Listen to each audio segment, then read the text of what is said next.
Guys, हर रोज एक video आ रही है, लेकिन आप लोगों का प्यार नहीं दिख रहा। तो चलो शुरू करते हैं आज की वीडियो।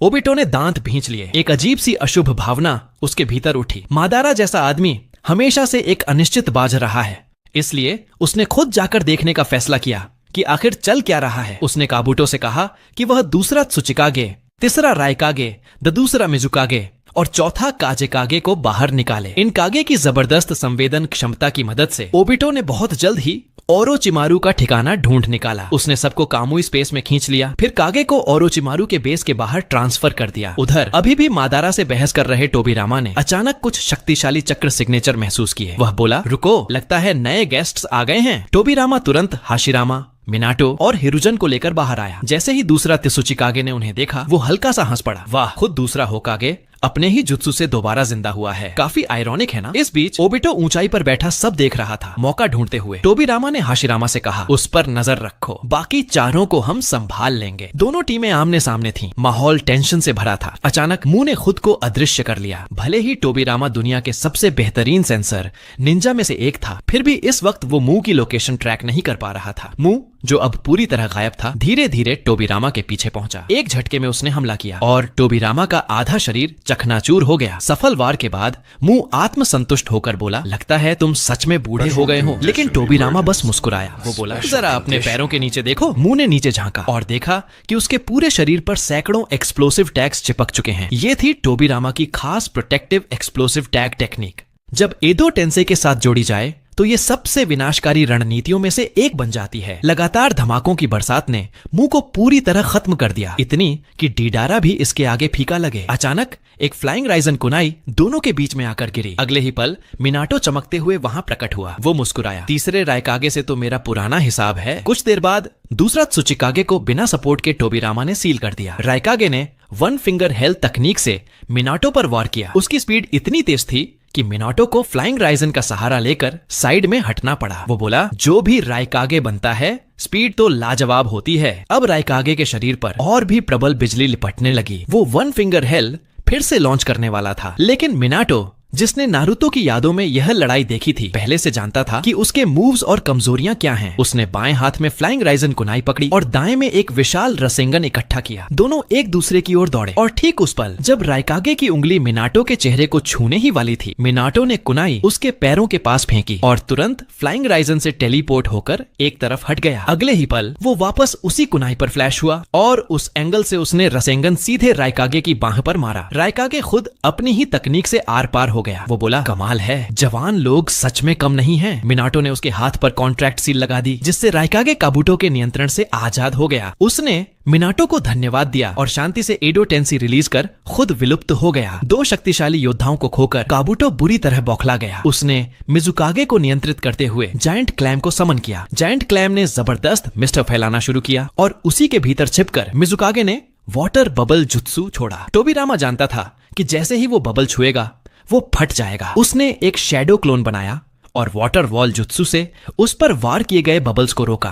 असली शरीर ने उस शैडो क्लोन के भीतर छिपे जायंट क्लैम को ढूंढ निकाला और वाटर स्टाइल सीवियरिंग वेव से उसे बीच में से दो हिस्सों में काट दिया। पवित्र धुंध हटते ही मिजुकागे का असली शरीर फिर से सामने आ गया। मिनाटो तुरंत फ्लैश स्टेप करके उसके सामने पहुंचा। वो कॉन्ट्रैक्ट सील एक्टिवेट करने ही वाला था कि अचानक मिजुकागे ने स्टिम एक्सप्लोजन चला दिया। सैकड़ों भाप के गोले हवा में उड़े। कुछ ने मिनाटो को पीछे धकेला और उसी समय उनमें से एक गोला तेजी से बदलकर एक वाटर क्लोन बन गया। दोनों के बीच कुछ तेज वार पलटवार हुए, लेकिन अचानक वो क्लोन फूलने लगा और अगले ही पल फटने ही वाला था। टोबिरामा ने झट से एक शैडो क्लोन बनाया और उस क्लोन को पकड़कर उसे एक सुनसान जगह पर टेलीपोर्ट कर दिया, जहां उसका धमाका किसी को नुकसान न पहुंचा सके। काबुटो का कंट्रोल अब भी जारी था, पर मिजुकागे की शक्ति पहले जैसी नहीं रही। उसका एदो टेंसेई शरीर असल जीवन की ताकत के बराबर नहीं पहुंच पा रहा था। आखिरकार मिनाटो और टोबिरामा ने मिलकर मिजुकागे को सील कर दिया। इसी दौरान तीसरे होकागे हिरुजन ने भी गारा के पिता रासा को हरा दिया। ऊपर बैठे ओबिटो ने देखा कि उसकी योजना एक बार फिर नाकाम हो गई है। वो उठ खड़ा हुआ और कामुई एक्टिवेट करके वहां से भागने ही वाला था कि तभी अचानक एक सुसानो की तलवार तेजी से उसकी ओर बढ़ी। ओबिटो को मजबूरन फेज मोड में जाना पड़ा और टेलीपोर्ट करना रोक दिया। सास्के ने उसे देखते हुए हल्की सी मुस्कान दी। लगता है अब तेरी कामुई की स्पीड पहले से और तेज हो गई है। सास्के बोला, इतनी जल्दी क्यों जा रहे हो? कोई तुमसे बात करना चाहता है। पर ओबिटो को बात करने का कोई इरादा नहीं था। उसने तुरंत फायर स्टाइल फायरबॉल जुत्सु छोड़ा। सास्के ने भी वैसा ही फायरबॉल जुत्सु चलाया और दोनों गोलों की टक्कर से जमीन हिल गई। उसी आग की आड़ में ओबिटो खुद को कामुई से खींचकर सास्के के सिर के ऊपर प्रकट हुआ और अपने बाएं आंख से सीधा सास्के के दिमाग को निशाना बनाया। लेकिन जिस पल उसने वार किया वो सिर्फ एक वुड क्लोन था। असल सास्के दूर मैदान में खड़ा उसे देख रहा था। ओबिटो की कामुई को रोका नहीं जा सकता, लेकिन उसका एकमात्र कमजोर पल वही होता है जब वो फिजिकल रूप में वापस आता है। सास्के ने एक साथ 10 से ज्यादा वुड क्लोन बना दिए जो पूरे मैदान में फैल गए। हर क्लोन ने अपना सुसानो धनुष उठाया और ओबिटो को टारगेट करते हुए सुसानो तीर वो छोड़ दिए। ओबिटो की आंखें सिकुड़ गईं। वो समझ गया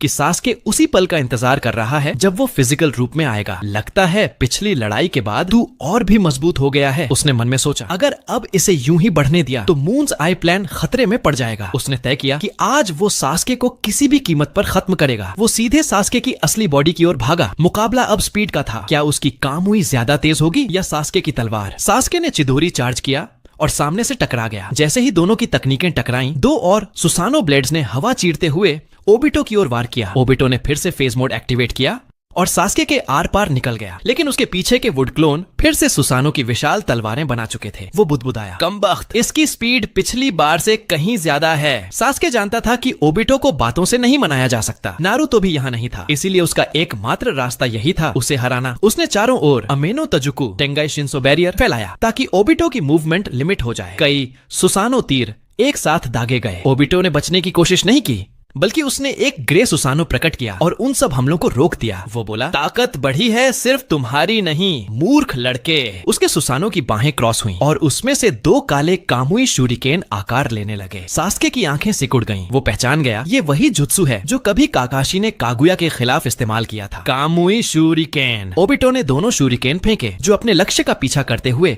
तेजी से सास्के की ओर बढ़े। सास्के ने तुरंत उंगली काटी और जमीन पर तेजी से सीलें बनाते हुए चिल्लाया, समनिंग टेक्निक, क्विंटपल रशोमोन। लेकिन ओबिटो के कामुई शूरिकेन ने उन पांचों गेट्स को मानो हवा समझकर पार कर लिया। सास्के ने हैरान होकर देखा। उसे यकीन नहीं हुआ कि ये शूरिकेन इतनी आसानी से उसकी डिफेंस को भेद देगा। शूरिकेन सीधा उसके सीने से टकराया और वहां एक स्पेस टाइम वॉर्टेक्स घूमने लगा। मगर ठीक उसी पल सास्के ने ओरोचिमारू की snake body replacement technique activate की और अपने पीछे से एक सांप के शरीर के जरिए निकलकर बाहर आया। बस इसी वजह से वो उस ब्लैक होल जैसे वॉर्टेक्स में खींचने से बच गया। ओबिटो ने उसे जिंदा देखकर कहा, मानना पड़ेगा तू आसान नहीं है, लेकिन यह स्नेक सब्स्टिट्यूशन हमेशा काम नहीं करेगा। अब बताता हूँ तू क्या करेगा। ये कहकर उसने दूसरी बार कामुई शूरिकेन फेंका। इस बार सास्के के पास बचने की कोई जगह नहीं थी। वो सीधा टकराया और उसका शरीर वॉर्टेक्स में समा गया। ओबिटो ने जोर से हंसते हुए आसमान की ओर देखा। आखिरकार खत्म हुआ ये खेल। लेकिन अगले ही पल उसकी नजर सामने खड़े एक वुड क्लोन पर पड़ी जो बिल्कुल सुरक्षित वहीं खड़ा था। ठंडा पसीना ओबिटो की पीठ से बह निकला। तभी सास्के ने मुस्कुराते हुए कहा, ये ट्रिक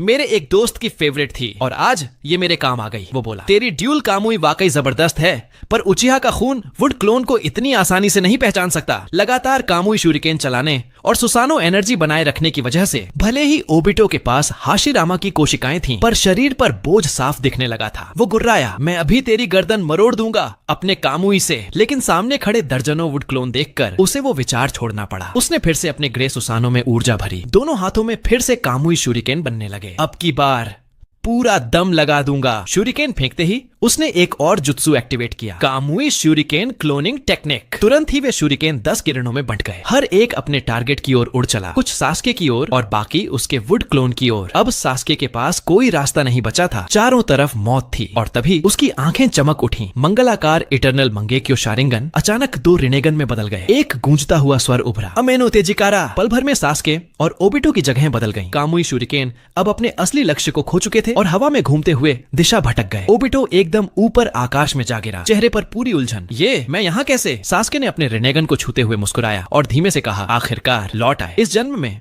वो अब भी जिंदा था, इसलिए उसे अब अपने भाई इताची की याद में एक शारिंगन को संभाल कर रखने की जरूरत नहीं थी। जब दोनों आंखें साथ होती हैं, वो बोला, तभी ताकत तभी सामने आती है जब दोनों साथ हों। इस वक्त उसकी प्यूपिल पावर पिछली जिंदगी में पहली बार जागने से भी कहीं ज्यादा थी। एक जबरदस्त ऊर्जा की लहर लगातार सास्के के शरीर से निकल रही थी। इस चक्रा को दूर कोनोहा अस्पताल में बैठे नारुतो ने भी महसूस किया। वो हैरानी से कुरामा से बोला, तुमने भी फील किया ना, एक बहुत स्ट्रॉन्ग चक्रा है, कुछ ओरोचिमारू के बेस के आसपास से आ रहा है। कुरामा, जिसकी नजरें सेनेरिगन जैसी गहराई तक देख सकती हैं, उसे और भी साफ महसूस हो रहा था। वो चक्रा तो मादारा और हाशिरामा दोनों से भी ज्यादा स्ट्रॉन्ग था। उसने तुरंत कहा, लगता है ये सास्के का चक्रा है। नारुतो मुस्कुराया। उसे पता था कि सास्के ने आखिरकार अपनी नई आंखें खोल ली हैं। साथ ही उसे पास में ओबितो की मौजूदगी भी महसूस हो रही थी। हालांकि उसका चक्रा इस बार काफी कमजोर लग रहा था। कुरामा ने पूछा, जाना है क्या मदद के लिए? नारुतो ने सिर हिलाकर कहा, ओबितो से निपटने के लिए सास्के काफी है। मैं यहीं हिनाता के पास रुकता हूँ। दूसरी तरफ ओरोचिमारू के ठिकाने पर मौजूद मादारा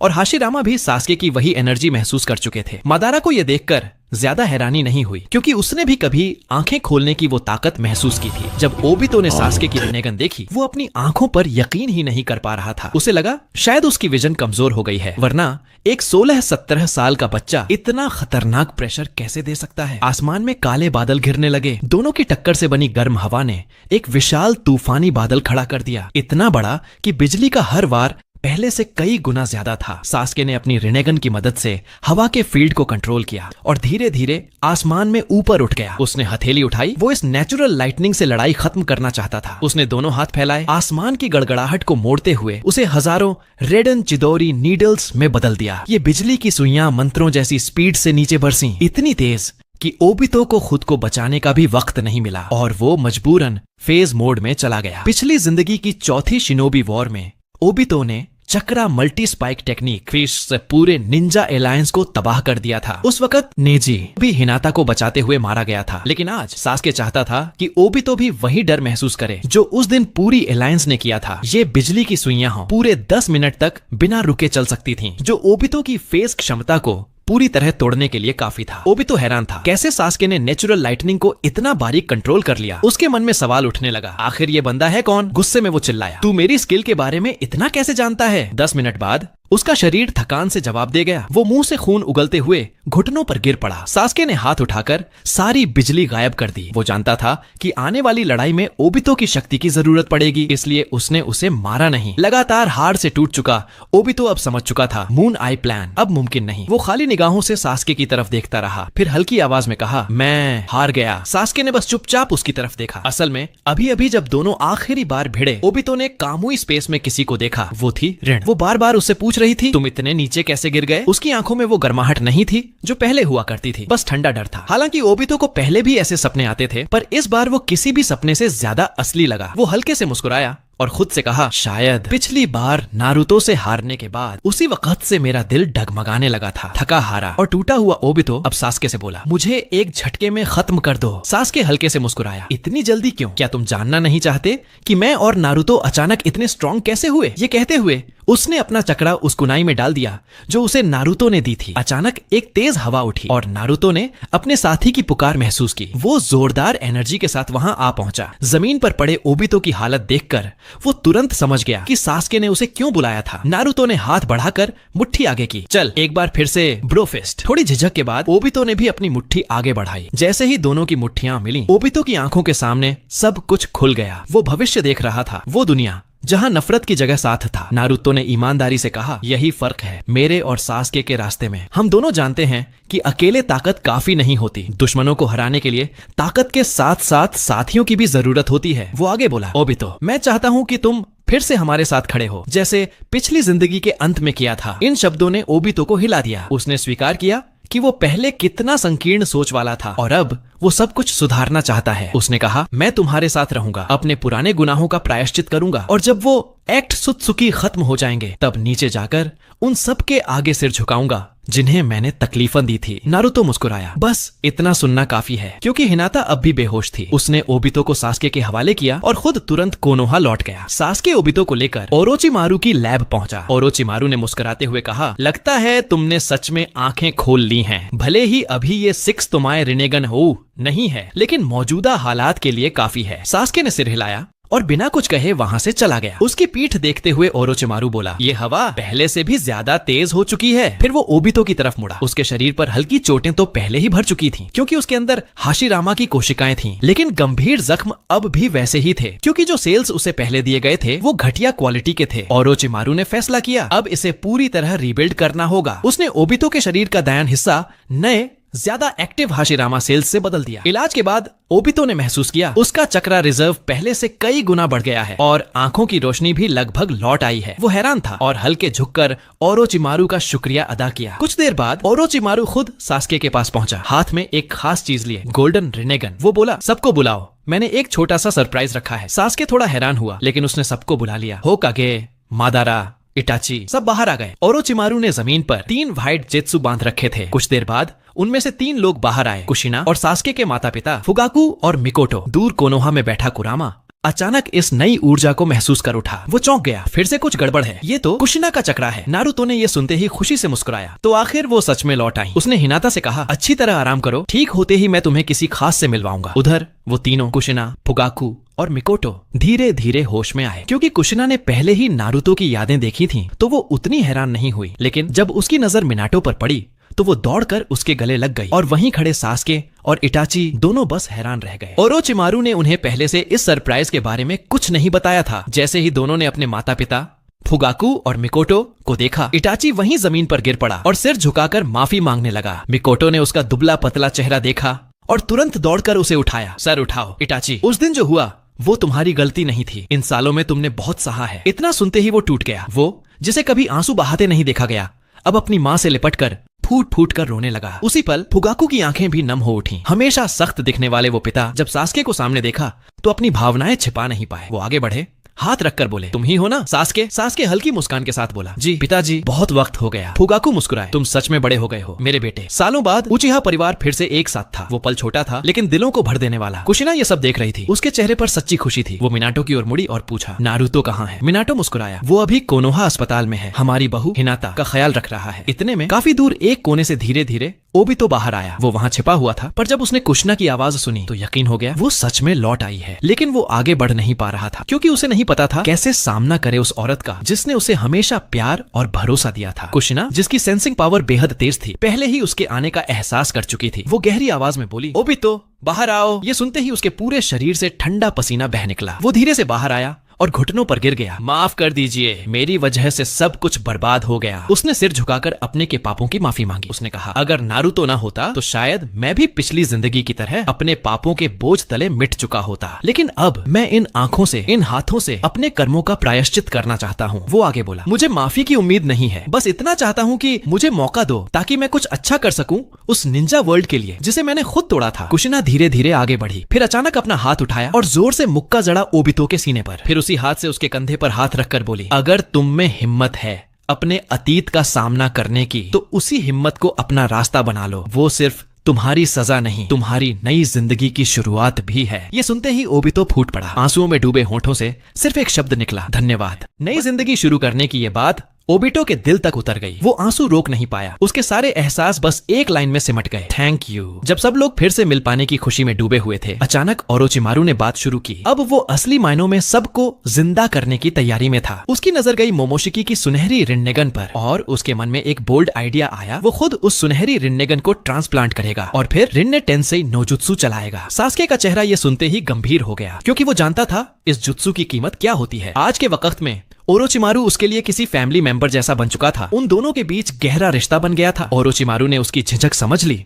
वो मुस्कुराया और बोला, टेंशन मत ले, उस क्लैन को हराने से पहले मैं मरने वाला नहीं हूँ। उसने एक स्क्रॉल खोला और समन किया एक खास व्हाइट जित्सु को, जिसे उसने खुद हाशिरामा के सेल्स से स्ट्रेंथन किया था। उसने सास्के से कहा, इसका मुंह खुला रखो। इतना सुनते ही सास्के को याद आया वो सीन जब ओरोचिमारू ने डेथ गॉड का सील तोड़ा था और उसे सब समझ आ गया। मोमोशिकी की रिन्नेगन ट्रांसप्लांट करने के बाद ओरोचिमारू ने तुरंत हैंड साइन बनाकर रिन्ने टेंसेई नो जुत्सु एक्टिवेट किया। फौरन ही सबके शरीरों से हरी रोशनी निकलने लगी। ये रिवाइवल का संकेत था। सफलता देखकर ओरोचिमारू ने सास्के द्वारा कंट्रोल किए गए व्हाइट जेत्सु पर लिविंग कॉर्प्स रीइंकार्नेशन जुत्सु चला दिया। उसका असली शरीर ट्रांसफर होकर व्हाइट जेत्सु में चला गया। उसका पुराना शरीर रिन्ने टेंसेई के बाद कमजोर होकर लगभग हड्डियों का ढांचा बन गया। बस वो सुनहरी रिन्नेगन अब भी चमक रही थी। ओरोचिमारू ने वो आंख वापस निकाल ली। जोखिम बड़ा था, लेकिन आखिरकार सब कुछ प्लान के मुताबिक हुआ। हालांकि लिविंग कॉर्प्स रीइंकार्नेशन जुत्सु की कूल डाउन टाइम 3 साल होती है, इसलिए ये तरीका बार बार नहीं अपनाया जा सकता। और मौत जिंदगी से खेलना, इसमें क्या खतरे हैं किसी को नहीं पता। ओरोचिमारू ने हल्की मुस्कान के साथ कहा, अपनी नई जिंदगी की कदर करना। टोबिरामा ये सब देखकर बोला, सौभाग्य है कि उसने रास्ता बदल लिया, वरना ये पूरा शिनोबी वर्ल्ड हिला देता। वहीं मादारा का खून जोश से उबलने लगा। वो खुशी से चिल्लाया, आखिरकार वो दिन आ ही गया। उसका चक्रा तेजी से बढ़ने लगा, पर तभी उसकी दोनों रिन्नेगन कागज की तरह गिर गईं। असल में उसकी आंखें अभी भी नागातो के शरीर में थीं, तो रिवाइवल के बाद वो रिन्नेगन कायम नहीं रह सकी। टोबिरामा ने ये देखकर जोर से हंस दिया, तो मादारा ने तिरछी मुस्कान दी और बोला, आंखें न सही, फिर भी तुझे कुचलने के लिए मैं काफी हूँ। दोनों फिर से उसी पुरानी तरह बहस करने लगे। हाशिरामा ने सिर हिलाया और बोला, तुम दोनों युद्ध काल से लेकर अब तक बस लड़ते ही आए हो, मरने के बाद भी नहीं रुके। अब रिन्ने टेंसेई के बाद भी मादारा और टोबिरामा दोनों ने एक साथ कहा, चुप रहो। इस बीच ओरोचिमारू मोमोशिकी की रिन्नेगन लेकर मादारा के पास पहुंचा और बोला, पहले इसे ट्रांसप्लांट कर लो। भले मोमोशिकी की एबिलिटीज इस्तेमाल न कर सको, लेकिन 6 पार्ट्स के बेसिक पावर तो एक्टिवेट हो जाएंगे। मादारा ने दोनों आंखें उठाई और उन्हें अपनी ऑर्बिट्स में फिट कर लिया। क्योंकि उसके अंदर हाशिरामा के सेल्स थे, वो तुरंत नई विजन के साथ रिकवर कर गया। उसने टोबिरामा की तरफ देखा और बोला, तू भी रिसर्च करता है ना, थोड़ा ओरोचिमारू से सीख ले। सिर्फ बकवास करने से कुछ नहीं होता। दोनों फिर से झगड़ पड़े। रिवाइवल मिशन आखिर पूरा हो गया। सास्के और इताची ने फुगाकू और मिकोटो को उनके नए घर में सेट कर दिया। वहीं कुशिना और मिनाटो ने सोचा कि अब वक्त है कोनोहा जाकर देखने का। क्योंकि नारुतो के पास पहले से ही मिनाटो का फ्लाइंग थंडर गॉड सील था, तो दोनों एक झटके में वहां पहुंच सकते थे। लेकिन निकलने से ठीक पहले हमेशा बेफिक्र रहने वाली कुशिना अचानक नर्वस हो गई। एक शू की आवाज के साथ वो दोनों नारुतो के पीछे प्रकट हुए। नारुतो ने मुड़कर देखा और जैसे ही समझा कि माँ आई है, वो बिना कुछ सोचे झट से उन्हें गले लगा बैठा। सालों की सारी भावनाएं एक शब्द में बदल गईं, माँ। कुशिना का वो पहले वाला टेंशन पल में गायब हो गया। वो पल साबित कर रहा था कि चाहे जितनी दूरियां क्यों ना हो, खून का रिश्ता कभी नहीं टूटता। थोड़ी देर की मुलाकात के बाद नारुतो उन्हें लेकर हिनाता के पास पहुंचा। हिनाता ने नारुतो के परिवार को एक साथ देखकर दिल से खुशी महसूस की। वो शर्माते हुए बोली, नमस्ते अंकल, नमस्ते आंटी। कुशिना ने उसकी आवाज सुनते ही याद किया कि यहाँ तो उसकी बहू भी मौजूद है। नारुतो ने पूरे आदर से हिनाता का अपने माता पिता से परिचय कराया। इतनी जल्दी नारुतो के पेरेंट्स से मिलना हिनाता के लिए थोड़ा नर्वस करने वाला था। वो ठीक से बोल भी नहीं पा रही थी, लेकिन कुशिना को अपनी बहू पहली नजर में ही बहुत पसंद आ गई। कुछ ही देर में दोनों की खूब बन गई। तभी अचानक बाहर से थक थक की आवाज आई। दरवाजे पर आए थे जिराया और त्सुनादे। असल में जैसे ही मिनाटो और कुशिना कोनोहा में दाखिल हुए, सेंसर डिवीजन ने उनकी चक्रा सिग्नेचर पकड़ ली और तुरंत त्सुनादे को खबर दी। पुराने दोस्तों के इस मिलन में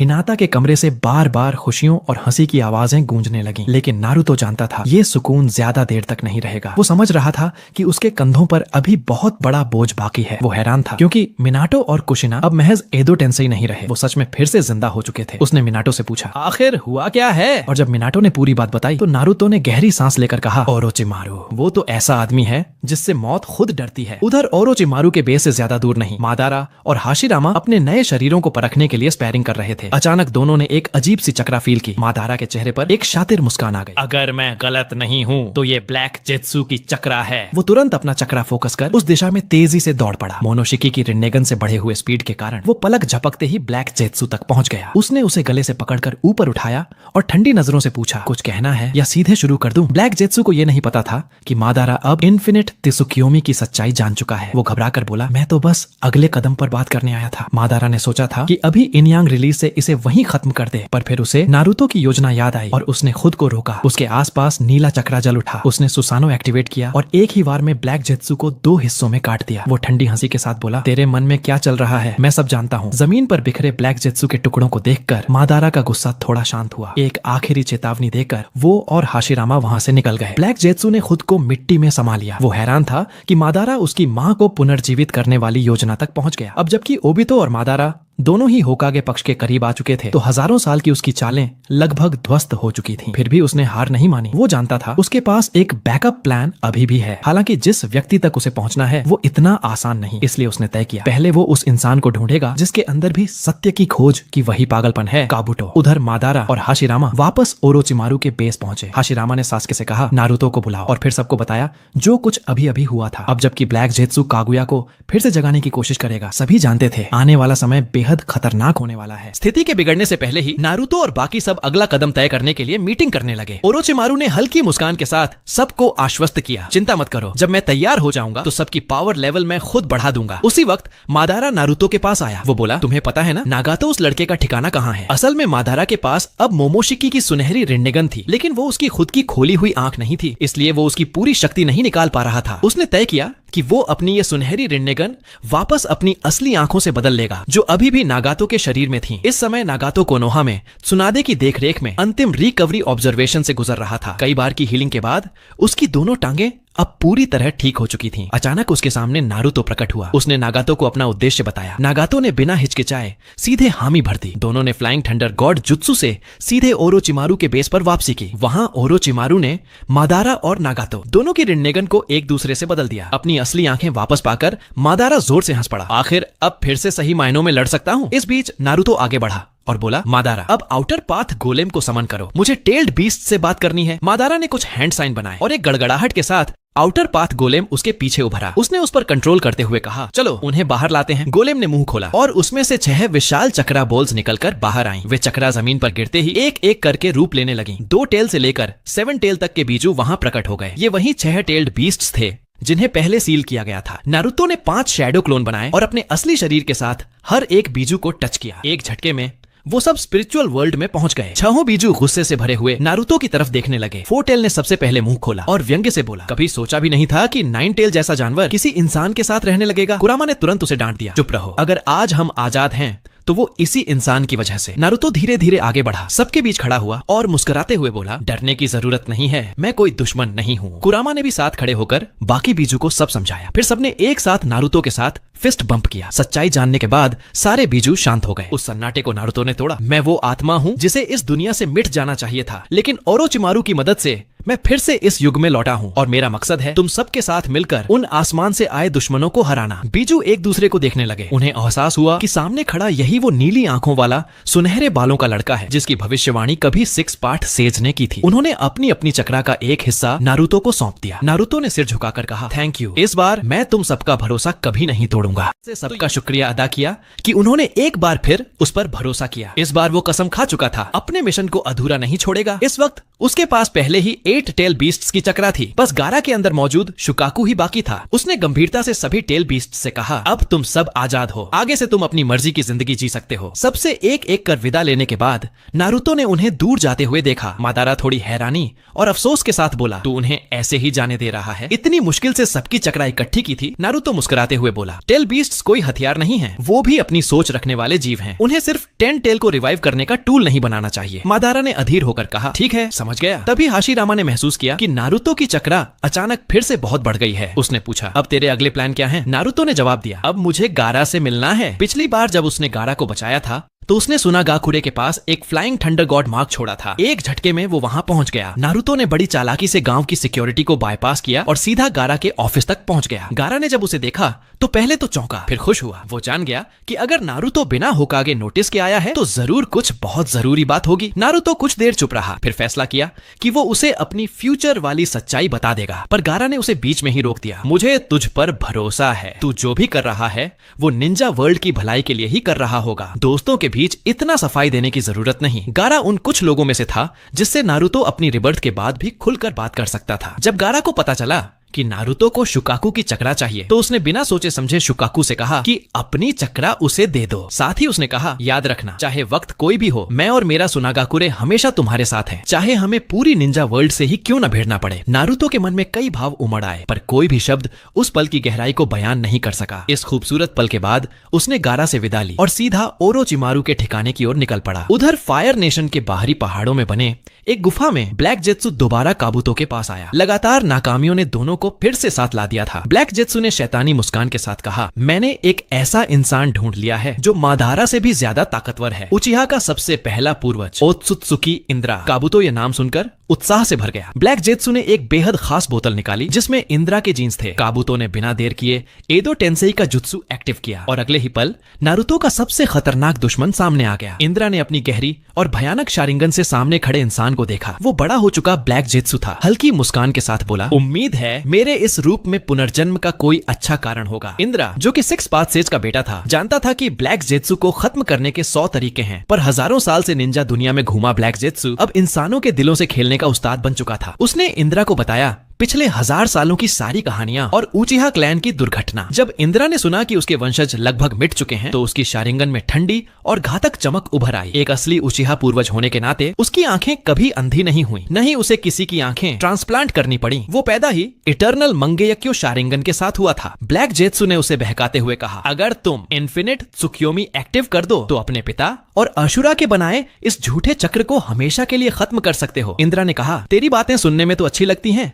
लेकिन इस कमजोर शरीर से मैं वो जुत्सु यूज नहीं कर सकता। इस पर ब्लैक जेत्सु मुस्कुराया, उसका भी इंतजाम मैंने कर रखा है। ब्लैक जेत्सु इस बार पूरी तैयारी के साथ आया था। उसने इंद्रा से कहा, इस दुनिया में 3 ऐसी जोड़ी रिनेगन हैं जिन्हें तू कभी पाना चाहता था। अगर हम उनमें से किसी एक को ढूंढ लें और रिने टेंसेई नो जुत्सु यूज करें तो तू सचमुच दोबारा जिंदा हो सकता है। क्योंकि सास्के और मादारा की ताकत नागाटो से कहीं ज्यादा थी। उन्होंने अपना टारगेट तय किया। अमेगा कुरेका नागाटो रवाना होने से पहले काबूतो ने उन्हें रोक लिया। मुस्कुराते हुए बोला, मुझे बस कुछ दिन दे दो, मैं इंद्रा को उसके पुराने पीक फॉर्म में लौटा सकता हूँ। इंद्रा ने ठंडी नजरों से पूछा, क्या तूने कभी मेरा वो रूप देखा भी है? तू तो बस अशुरा की औलाद है, मेरे लिए रेत के झर्रे से ज्यादा कुछ नहीं। फिर भी ब्लैक जेत्सु के साथ वो दोनों आगे बढ़े और जल्द ही अमेगा कुरे के पास पहुंच गए। इंद्रा ने साफ महसूस किया कि गांव में कई मजबूत चक्रा सिग्नेचर मौजूद हैं। उनमें से एक बेहद ताकतवर थी। काबूतो ने शरारती मुस्कान के साथ कहा, वही है हमारा टारगेट नागाटो, देखते हैं उसकी लाइफ पावर कितनी है। उधर नागाटो और कोनन आराम से शिनरा टेंसेई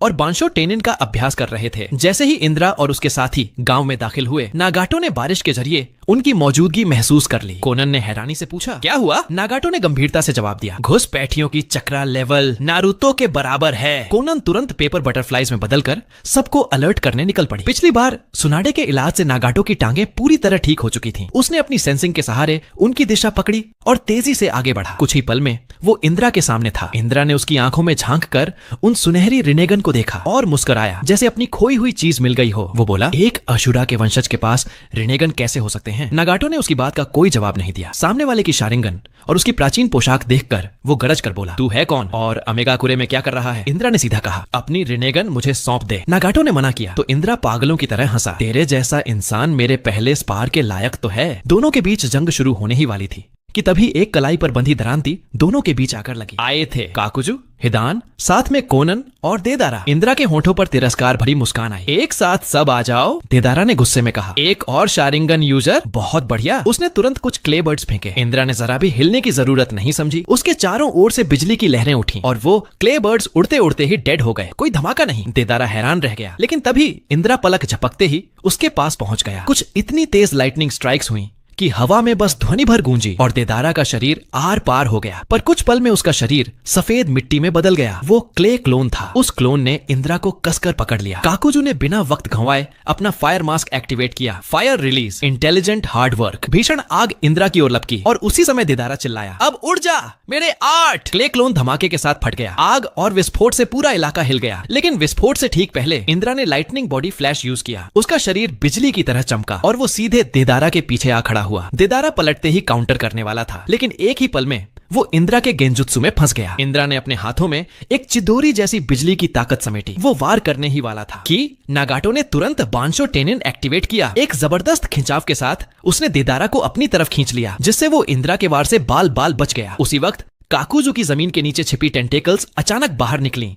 और बिजली की तरह इंद्रा के शरीर को कसकर जकड़ लिया। हिदान अपनी दीवानगी में हंसते हुए अपनी विशाल दरांती ऊपर उठाकर बोला, अब मरने के लिए तैयार हो जा। दरांती नीचे गिरी, पर इंद्रा ने बस एक ठंडी सी सांस ली। उसके चारों ओर अचानक बैंगनी रंग का सुसानो जल उठा। वो आधा सुजानो फॉर्म इतना घना था कि हिदान का वार उस पर टकराकर चकनाचूर हो गया और वो पीछे उछल गया। नागाटो शुरू से ही इंद्रा की लड़ाई को गौर से देख रहा था। उसकी चक्रा सिग्नेचर और फाइटिंग स्टाइल देखकर वो समझ गया कि सामने वाला वही इंसान है जिसका जिक्र नारुतो की यादों में था, इंद्रा यानी सिक्स पाथ सेज का बड़ा बेटा। लेकिन नागाटो ये समझ नहीं पा रहा था कि हजारों साल पहले मर चुका इंसान अचानक इस युग में कैसे लौट आया। उसने कोनन को आदेश दिया, तू अब लड़ाई में मत पड़, अमेगा कुरे जल्द ही तबाही में बदल सकता है। जा गांव के लोगों को निकाल। कोनन के पीछे हटने के लिए काकुजू ने अपने चारों मास्क को मर्ज करके अल्टीमेट फायर लाइटनिंग बैरेज शुरू किया। इसी के साथ नागाटो ने भी अपने साइबोर्ग शरीर से मल्टीपल लेजर कैनन फायर किए सीधे इंद्रा की ओर। जब तक इंद्रा अपनी डिफेंस बनाए रखता, कोनन हजारों पेपर बटरफ्लाइज में बदलकर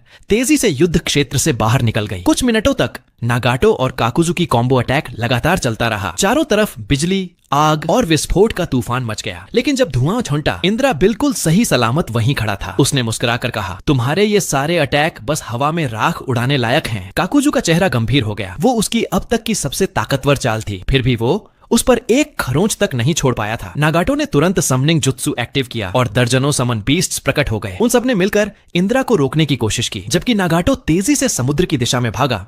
वो चाहता था कि जंग गांव से दूर हो जाए। इंद्रा ने अपने सुसानों में 2 डुअल ब्लेड्स बुलाए। वो अकेले ही दर्जनों विशाल समन बीस्ट से भिड़ गया और एक एक को खत्म कर दिया। फिर उसने एक ही फायर स्टाइल जुत्सु से काकुजू के सारे 4 मास्क जला डाले। अब वो पूरी रफ्तार से नागाटो के पीछे भागा। नागाटो आखिरकार अमेगा कुरे से बाहर समुद्र किनारे पहुंच गया। वो जगह वही थी जहां कोनन ने छिपा कर रखे थे 600 अरब एक्सप्लोसिव टैग्स। अगर हालात बिगड़ गए तो वो आखिरी चाल खेलने को तैयार था। उसी वक्त एक तेज बिजली की चमक आसमान से उतरकर सीधे समुद्र की सतह को चीर गई।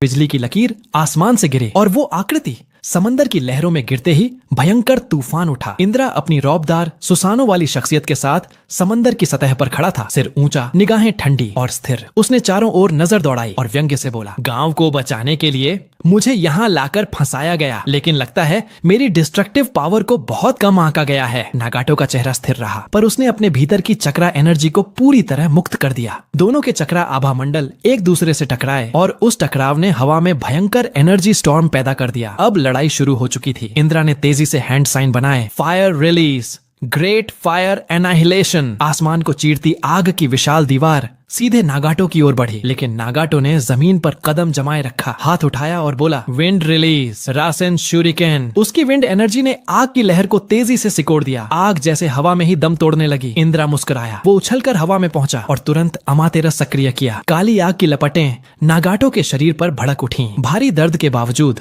नागाटो ने जोर लगाकर शिनरा टेंसेई एक्टिवेट किया, जिससे काली आग का हर निशान उड़ गया। इंद्रा ने हल्की मुस्कान के साथ कहा, रिनेगन का यूजर होकर तू इसे अच्छी तरह समझता है। कम से कम ये लड़ाई बोरिंग नहीं होगी। लेकिन अचानक वो हवा में रुक गया, शरीर जैसे किसी अदृश्य ताकत से जकड़ा गया हो। ये था नागाटो का इनविजिबल कैमेलियन बाइंडिंग जुत्सु। नागाटो बिजली की तेजी से आगे बढ़ा। उसने ह्यूमन पार्ट एक्टिवेट किया, सीधे इंद्रा की आत्मा निकालने के लिए। पर इंद्रा, जिसके पास 6 पाथ सेज की आंखें थीं, आसानी से उस कैमेलियन की लोकेशन देख चुका था। उसने हाथ जोड़े और बोला, water release, water dragon bullet technique. एक धारदार वाटर ब्लेड उभरा और पलक झपकते ही कैमेलियन को चीर गया। नागाटो ने तुरंत पलटवार किया, फिर से बांशो टेनिन एक्टिवेट किया। इस बार उसने सोचा, जैसे ही इसे खींचूंगा इसकी आत्मा निकाल दूंगा। लेकिन वो भूल गया कि इंद्रा रिनेगन का पहला धारक था। वो इन सभी तकनीकों को अंदर बाहर तक जानता था। खींचाव की दिशा में बहते हुए उसने उसी ग्रेविटी को अपनी ताकत में बदल दिया और बीच में ही एक विशाल फायर स्टाइल जुत्सु दाग दिया। ग्रेविटी के बढ़ावे से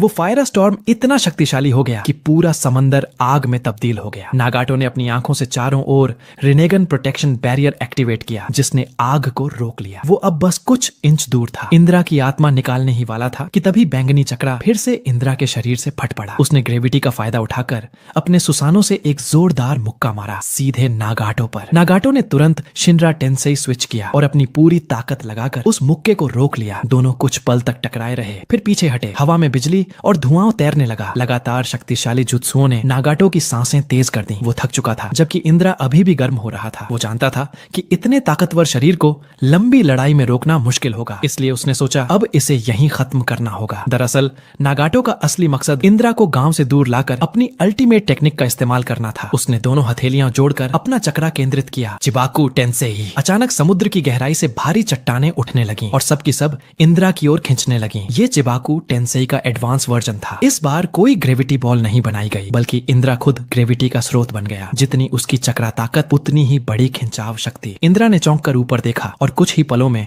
उसका सुसानो चट्टानों से ढक गया। एक विशाल गोलाकार ग्रह जैसी रचना बन गई। नागाटो ने भारी सांसें लेते हुए कहा, अब शायद कुछ देर के लिए शांत रहेगा। वो फ्लाइंग थंडर गॉड कुनाई से नारुतो से संपर्क करने ही वाला था कि तभी वो विशाल चिबाकू टेंसेई हिलने लगा। दरारें उभर आईं और अगले ही पल उसके अंदर से इंद्रा का फुल बॉडी सुसानो गर्जना करते हुए बाहर निकला। नागाटो हैरान रह गया, ये इतनी ताकत। उसने तुरंत फिर से हाथ जोड़े। इस बार उसके चारों ओर का समुद्र एक्सप्लोसिव टैग्स में बदल गया। हर लहर, हर बूंद पेपर बम से बनी थी। इंद्रा ने नीचे देखा और महसूस किया कि पूरा समुद्र दरअसल कोनन की पेपर आर्ट से बना था। वो मुस्कुराया, दिलचस्प, पहली बार देख रहा हूँ ऐसा जुत्सु। लेकिन उसकी बैटल इंस्टिंक्ट ने तुरंत बता दिया, ये जुत्सु कुछ अलग ही लेवल का है। जैसे ही नागातो ने एक जोरदार चिल्लाहट की, आसपास का माहौल पल भर में एक भयानक धमाके और केओस में बदल गया। गर्म हवा की लहरों ने इंद्रा के विशाल सुसानो को पूरी तरह निगल लिया। भले ही वो रिएनिमेटेड बॉडी थी, फिर भी उसे मौत का डर महसूस हुआ। नागातो का मकसद बस इतना था, जितना हो सके टाइम निकालना, ताकि कोनन गांव वालों को निकाल सके। वो धमाका करीब 10 मिनट तक चलता रहा। जब धुआं छौंटा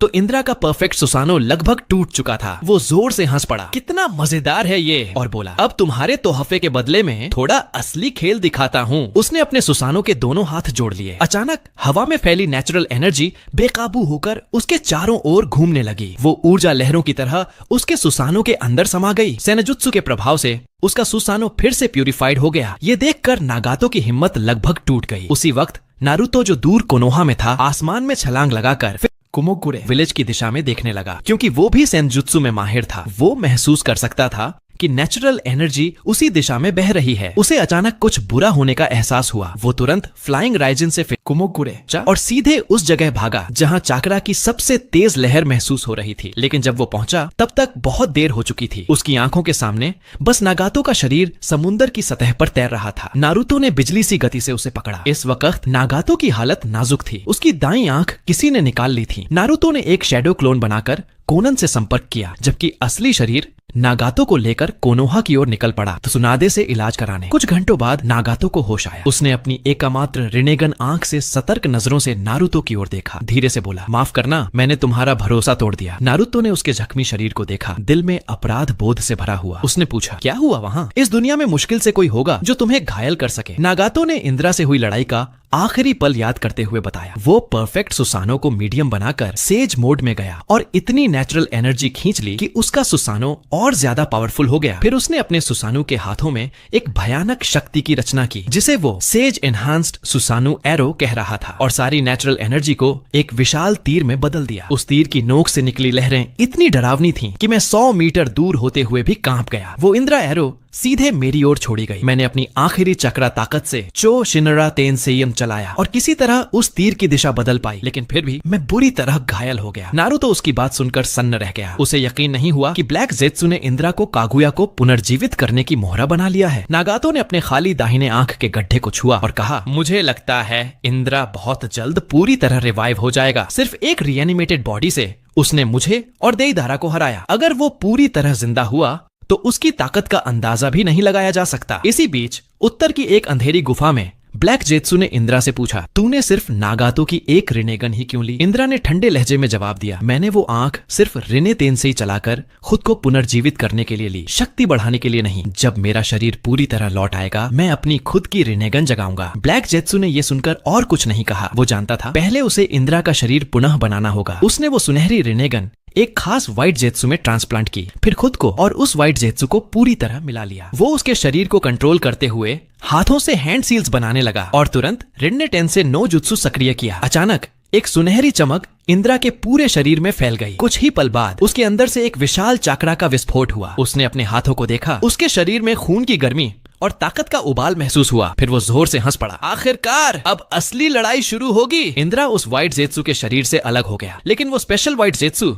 अब पूरी तरह लाइफलेस हो चुका था। उसका काम खत्म हो गया था। अब अगला कदम था इंद्रा की रिनेगन को जागृत करना। उसी समय ओरोचिमारू के हाइडआउट में नारुतो वहां पहुंचा और सबको बताया कि व्हाइट जेत्सु ने इंद्रा को रिवाइव कर दिया है। ये सुनते ही सबके चेहरों पर सन्नाटा छा गया। वो नाम इंद्रा, जो सिर्फ एक लेजेंडरी वॉर गॉड की तरह जाना जाता था, अब फिर से जिंदा हो चुका था। सास्के ने कुछ पल सोचकर कहा, नारुतो तुम्हें बहुत सावधान रहना होगा। व्हाइट जेत्सु इन्फिनिट त्सुकुयोमी को पूरा करने के लिए जरूर इंद्रा के साथ आएगा, 9 टेल वाले को पकड़ने। नारुतो मुस्कुराया और बोला, हाँ हालात उम्मीद से आगे बढ़ गए हैं, पर अभी भी सब काबू में है। कुरामा ने गहरी नजर से कहा, इंडोरा को हल्के में मत लेना। हजारों साल पहले उसने अशुरा से कई बार लड़ाइयां लड़ी थी और अपनी चरम शक्ति पर वो खुद 6 पाथ सेज जितना ताकतवर था। माधारा के होठों पर हल्की मुस्कान आई। वो बोला, अगर इंद्रा सच में आ रहा है तो तुम सब पीछे रहना, पहला मुकाबला मैं करूंगा। तोबीरामा ने माधारा की उस उत्साहित शक्ल को देखकर सिर हिला दिया। तुम अभी भी नहीं बदले, उसने बुदबुदाया। इसी बीच ओरोचिमारू ने नारुतो और सास्के की ताकत बढ़ाने की तैयारी कर ली थी। वो दोनों के शरीर में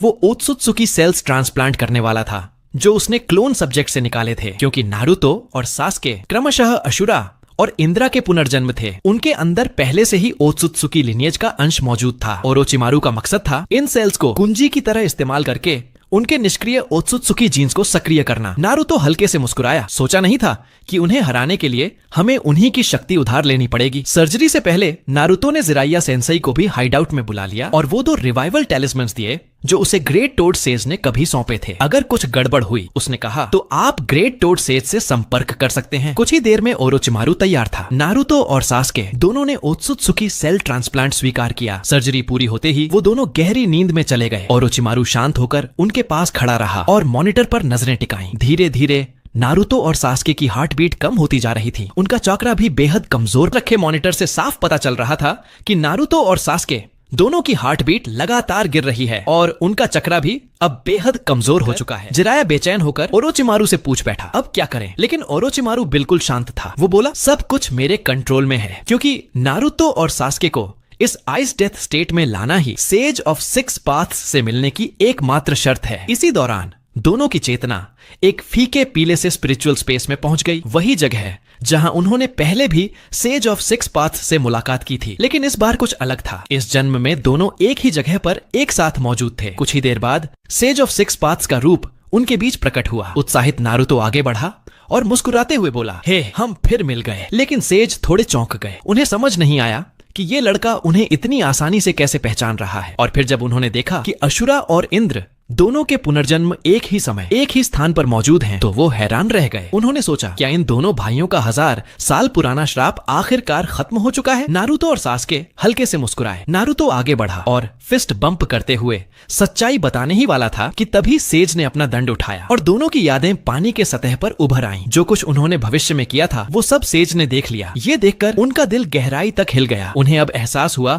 कि उनकी माँ जैसे डरती थी, वो खतरा सच में मौजूद है। उन्होंने मन ही मन कहा, लगता है जब मैंने और हमूरा ने कागुया को सील किया था वो असल में एक गलती थी। नारुतो बस शांत होकर बोला, उन लोगों को हराना आसान नहीं है, कुछ अलग करना ही पड़ेगा। सेज कुछ पल तक गहरी सोच में डूबे रहे। अचानक पानी के भीतर से 9 टेल्स उभर आया। उसे देखकर सेज मुस्कुराए और क्यूबी ठहाका मारकर बोला, काफी वक्त हो गया बूढ़े आदमी। सेज को वो पल याद आया जब क्यूबी ने अपनी जान दांव पर लगाकर नारुतो की रक्षा की थी। उनकी आंखों में एक सुकून भरी मुस्कान आ गई। उन्होंने कहा, किसी इंसान के लिए कुरामा का इतना समर्पण सच में कमाल है। नारुतो, तुम वाकई लाजवाब हो। इस युग का भविष्य तुम्हारे हाथों में है। फिर उन्होंने दोनों से कहा कि अपनी अपनी मुख्य हाथ आगे बढ़ाओ। उसके बाद उन्होंने नारुतो को यांग और सास्के को यिन की शक्ति दी। शक्ति देने के बाद सेज का शरीर धीरे धीरे पारदर्शी होने लगा। उन्होंने आखिरी बार दोनों भाइयों अशुरा और इंद्र को साथ देखा और उनकी आंखों में सच्ची खुशी झलक रही थी। मृत्यु और जीवन के रहस्य को समझ चुके सेज जानते थे कि असली इंद्र अब फिर से जीवित हो चुका है। उन्होंने कहा, जब उसे हराओगे तो मेरी तरफ से उससे माफी मांग लेना। पहले की सारी गलती मेरी थी। नारुतो ने आंसू भरी आंखों से सिर झुकाकर कहा, मैं वादा करता हूँ सर। सेज की आत्मा प्रकाश में बदलकर विलीन हो गई। नारुतो ने मुस्कुराते हुए अंगूठा उठाया और धीरे धीरे वो भी उस प्रकाश में गायब हो गया। इधर एक छिपे हुए खंडहर में इंद्र और उसके साथी जित्सु ने अशुरा की कब्र ढूंढ निकाली। वहां से उन्होंने उसके शरीर से कुछ जीवन तत्व निकालकर एदो टेंसेई तकनीक से उसे पुनर्जीवित कर दिया। एक तेज चक्रा तूफान उठा और अशुरा की आंखें धीरे धीरे खुली। इंद्र को देखकर उसने कड़वी मुस्कान के साथ कहा, मरने के बाद भी तुमसे लड़ने की किस्मत से बच नहीं सका भाई। उसके पीछे 6 काले गोले ट्रूथ सीकिंग ऑर्ब्स बन गए और इस तरह दोनों भाइयों के बीच आखिरी लड़ाई शुरू होने वाली थी। दूसरी ओर भविष्य से लौट चुके नारुतो के सामने अब तक की सबसे कठिन जंग उसका इंतजार कर रही थी। अशुरा को जब पता चला कि इंद्र ने उसे सिर्फ अपनी ताकत बढ़ाने के लिए जिंदा किया है तो उसने साफ कह दिया, वो इतनी आसानी से झुकेगा नहीं। 1000 साल बाद दोनों भाइयों की आखिरी जंग शुरू हो गई। इंद्र की सुसानो तलवार आसमान से गिरते बिजली के वार जैसी नीचे आई, जबकि अशुरा ने पीछे की तरफ घूमकर अपने ट्रूथ सीकिंग ऑर्ब्स को ब्लैक रॉड्स में बदल दिया और सामने लहराती तलवार को रोक दिया। छोटे से उस डंडे में जैसे हजारों टन की ताकत थी। वो सुसानो की तलवार को आसानी से थाम गया। इंद्र ने ठंडी मुस्कान के साथ कहा, आज मैं इस नाम मात्र 6 रास्तों के श्राप को यहीं खत्म कर दूंगा। उसने हवा में हाथ उठाया, 3 इंद्र स्पीयर बनाकर हवा में छोड़े। अशुरा ने तुरंत 3 ट्रूथ सीकिंग ऑर्ब्स फेंके ताकि उन हमलों को रोक सके। लेकिन अगले ही पल इंद्र ने हाथ जोड़कर चिल्लाया, सुसानो, सोर्ड शैडो डिवीजन, जुत्सु। पल भर में दर्जनों विशाल तलवारें आसमान में बन गईं। कुछ अशुरा के ट्रूथ सीकिंग ऑर्ब से टकराईं और बाकी ने सीधा उसकी ओर रुख किया। अशुरा के पास बचाव का समय नहीं था। एक तलवार उसकी बाह को आर पार कर गई। वो दर्द में मुस्कुराया और बोला, भाई तुम फिर और मजबूत हो गए हो। लेकिन अगले ही पल उसका शरीर मिट्टी की तरह खुद को ठीक करने लगा। एडो टेंसी का शरीर तुरंत रीजनरेट हो गया। उसने हाथ जोड़कर कहा, अब इस जंग को खत्म करने का वक्त आ गया है। और उसने चाल चली, true several thousand hands. Indra ने देखा तो उसके चेहरे पर ठंडक उतर आई। उसने भी तुरंत सुसानो, सेज मोड एक्टिवेट कर दिया। भारी मात्रा में नेचुरल एनर्जी उसकी आर्मर में समाने लगी। वो हंसकर बोला, अब बिना टेल्ड बीस्ट की पावर के तुम्हारे पास मुझे हराने का कोई चांस नहीं है अशुरा। फिर उसने अपनी पूरी ताकत झोंक दी। इंद्र स्पीयर और सुसानो तलवार क्लोन के साथ सीधे अशुरा के बुद्ध अवतार से भिड़ गया। भीषण टक्कर हुई। आखिर में इंद्र ने बुद्ध की विशाल मूर्ति की ढाल को भेद दिया। अशुरा ने जल्दबाजी में ट्रूथ सीकिंग ऑर्ब्स वॉल खड़ी कर दी, जिससे कुछ तलवारें रुक गईं, लेकिन बाकी ने दीवार तोड़ दी। इंद्र मुस्कुराया और बोला, वाकई तुम 6 पाथ्स के उत्तराधिकारी कहलाने लायक हो। सिर्फ अपनी शक्ति से मेरी पूरी ताकत का सामना कर लिया, लेकिन अब दूसरी वार के लिए तैयार हो जाओ। दूसरा इंद्र स्पीयर हवा को चीरता हुआ आया। इस बार वो पूरी तरह नेचुरल एनर्जी से बना था। टकराते ही अशुरा की ट्रूथ सीकिंग ऑर्ब्स वॉल बिखर गई और उसका आधा शरीर चूर चूर हो गया। उसका एडो टेंसी शरीर बार बार रीजनरेट हो रहा था, लेकिन असली जिंदगी की ताकत अब उसमें नहीं बची थी। अगर वो पूरा 6 पाथ्स की शक्ति इस्तेमाल करता तो ये शरीर तुरंत टूटकर मिट्टी बन जाता। वो अभी संभल भी नहीं पाया था कि इंद्र आगे बढ़ा और उसका गला पकड़ लिया। 6 पाथ्स का चक्रा एब्जॉर्प्शन। दोनों एक ही सेज के बेटे थे और दोनों के पास 6 पाथ्स की शक्ति को संभालने की क्षमता थी। धीरे धीरे अशुरा का चक्रा उसके शरीर से निकलकर इंद्र में समाने लगा। अशुरा की आवाज टूटने लगी, बस करो भाई, इतनी नफरत मत बढ़ाओ, फिर वही गलती मत दोहराओ। इंद्र ने कुछ पल चुप रहकर अपने भाई की ओर देखा और फिर धीमे स्वर में कहा, मेरे मूर्ख भाई, हम दोनों का भाग्य 1000 साल से एक दूसरे में बंधा हुआ है। इसे चाहकर भी खत्म नहीं किया जा सकता। जैसे ही दोनों का चक्रा पूरी तरह मिल गया, इंद्र की शारिंगन चमकी और पल भर में रिनेगन में बदल गई। उसी वक्त ब्लैक जेत्सु उसके पास आया और बोला, वाह, सच्चा 6 रास्तों का रक्तवंश। जो काम मादारा ने अपनी पूरी जिंदगी में किया, तुमने एक पल में कर दिखाया। इंद्र ने ठंडी निगाहों से जवाब दिया, मेरा नाम किसी पुनर्जन्म से मत जोड़ो। ये कहते ही उसकी आंखों में तेज दर्द उठा, पूरा शरीर कांपने लगा। ये शक्ति बहुत ज्यादा है, लेकिन इसे संभालना इतना मुश्किल भी नहीं। उसने आंखें खोली। अब उसकी दोनों आंखों में 6 तोमोई रिनेगन चमक रहे थे और पीछे हवा में 8 ट्रूथ सीकिंग ऑर्ब्स घोलों का चक्र बन गया था। ब्लैक जेत्सु उसे देखकर मन ही मन मुस्कुराया। सच में युद्ध के देवता इंद्र नाम तुम्हारे लिए ही बना था। तुम्हारी क्षमता तो माधारा से भी कहीं ऊपर है। सच में तुम्हारी ताकत अब उस अशुरा जैसे अनाजाकारी बेटे से भी कम नहीं रही। जमीन पर गिरे अशुरा ने दर्द से उठने की कोशिश की। उसने थकी आवाज में कहा, बस करो इंद्र, हम दोनों अब इस युग का हिस्सा नहीं रहे। लेकिन इंद्र ने उसकी बात को नजरअंदाज कर दिया। ब्लैक जेत्सु ने मौका देखकर धीरे से अगला प्लान बताया। उसने बताया कि इस दौर के निंजा वर्ल्ड में हर गांव के पास अपनी अपनी सीक्रेट टेक्निक्स हैं। अगर इंद्र उन सभी की बैरियर निंजा जुत्सु और क्लैन सीक्रेट्स हासिल कर ले तो उसकी शक्ति और भी खतरनाक बन जाएगी। इंद्र की आंखों में हल्की दिलचस्पी की चमक आई। वो बोला, ठीक है, पहले मुझे इस युग के सबसे मजबूत निंजा से मिलवाओ। उन्होंने पहला निशाना तय किया, त्सुचिकागे ओनो की, क्योंकि उसके dust release, weight light and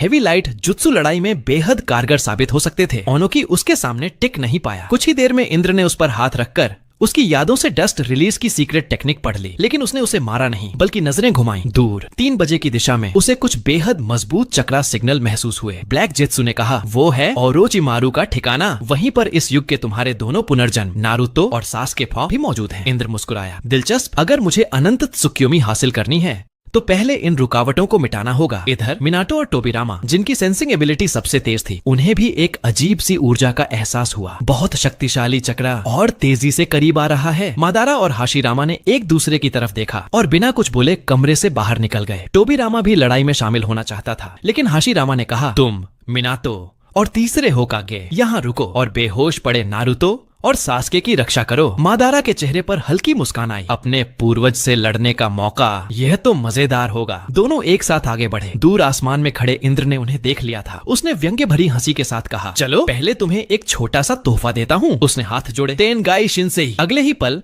आसमान में एक विशाल मेटियोर बन गया, जो सीधे मादारा और हाशिरामा की ओर गिरने लगा। मादारा ने ऊपर देखा और बोला, वाह, इतनी ग्रैंड एंट्री तो मैंने भी नहीं की थी। अगर उल्का पिंड गिरा तो पूरा ठिकाना तबाह हो जाता। हाशिरामा ने बिना कुछ बोले दोनों हाथ जोड़े। Wood release tree world birth. पलक झपकते ही जमीन से विशाल पेड़ आसमान तक उग आए और उन्होंने उल्का पिंड को थाम लिया। इंद्र ने दूर से देखा और मुस्कुराया, वाकई मेरे और अशुरा के पुनर्जन्म होने लायक हो। थोड़ी ही देर में मादारा ने ध्यान से उसकी ओर देखा और हाशिरामा से धीमे स्वर में कहा, माना पड़ेगा ये आदमी हम दोनों से भी कहीं ज्यादा ताकतवर है। बस इतना ही है। देर बाद हाशिरामा की ओर देखकर मादारा बोला, मानना नहीं चाहता पर वो हम दोनों से ज्यादा ताकतवर है। हाशिरामा ने सिर हिलाया, हाँ ये मैं भी महसूस कर रहा हूँ, सावधान रहना मादारा। अगले ही पल इंद्र ने अपने दाएं रिन्नेगन को सक्रिय किया। काले बिजली जैसे 6 पाथ्स थंडर सीधे उस जमीन पर गिरे जहां मादारा खड़ा था। आसपास की धरती पल भर में बिखर गई। जब धुआं छोटा नजर आया, मादारा का आधा टूटा सुसानो, जिसे बस हाशिरामा के वुड डिफेंस ने बचा रखा था। इतने खतरनाक दुश्मन के सामने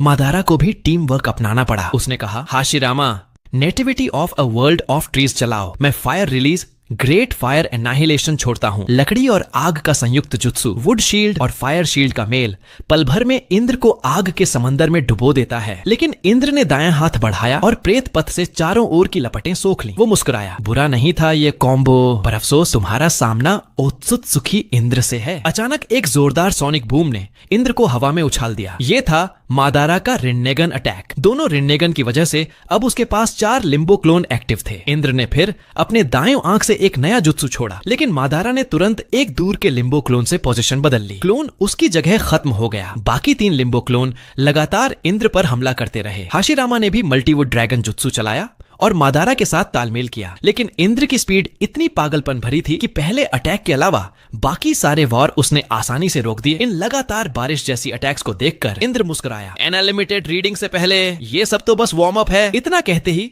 उसने 6 पाथ्स सुसानो एक्टिव किया। मादारा हंस पड़ा, हाशिरामा याद है वो कॉम्बो जिसे हमने कभी आजमाया नहीं? चलो आज करते हैं। हाशिरामा ने says 8 would release through several thousand hands active किया और मादारा ने अपने सुसानो को उस विशाल बुद्ध प्रतिमा पर ओवरले कर दिया। इस बीच दूसरी ओर ओरोचिमारू के बेस में वो सास्के और नारुतो को देख रहा था, जो अब तक बेहोश पड़े थे। पहली बार उसने किसी में ओत्सुत्सुकी सेल्स ट्रांसप्लांट किए थे, इसलिए खुद भी थोड़ा चिंतित था। थोड़ी चर्चा के बाद जिराया ने नारुतो के दिए 2 सील पेपर निकाले और एक एक नारुतो और सास्के के चेहरे पर लगाए। हरी रोशनी फैली, दोनों की आंखें धीरे धीरे खुली। उधर इंद्र ने हाशिरामा और मादारा का कॉम्बो देखकर मुस्कुराया, वाह सुसानो को ऐसे यूज किया जा सकता है, ये नहीं सोचा था। दोनों विशाल योद्धा आमने सामने भिड़ गए। सुसानो और वुड बुद्धा ने हाथ थामे। दोनों के बीच शक्ति की लड़ाई थमने का नाम नहीं ले रही थी। अचानक हाशिरामा ने जमीन से दर्जनों वुड स्नेक्स उगाए, जो इंद्र के सुसानो के दाएं पैर को कसकर पकड़ लेते हैं। एक जोरदार झटके के साथ उसने इंद्र को बैलेंस खोने पर मजबूर किया और उसी पल मादारा ने मौका पकड़ा। एम्पलीफाइड सुसानो फिस्ट सीधा ऊपर की ओर छोड़ा। इंद्र कुछ कदम पीछे फिसल गया। शरीर पर चोट तो नहीं आई, पर उसकी आंखों में हैरानी साफ थी। इन दोनों पुनर्जन्मित आत्माओं के बीच ये तालमेल सच में दिलचस्प है। उसने अपने सुसानो के भीतर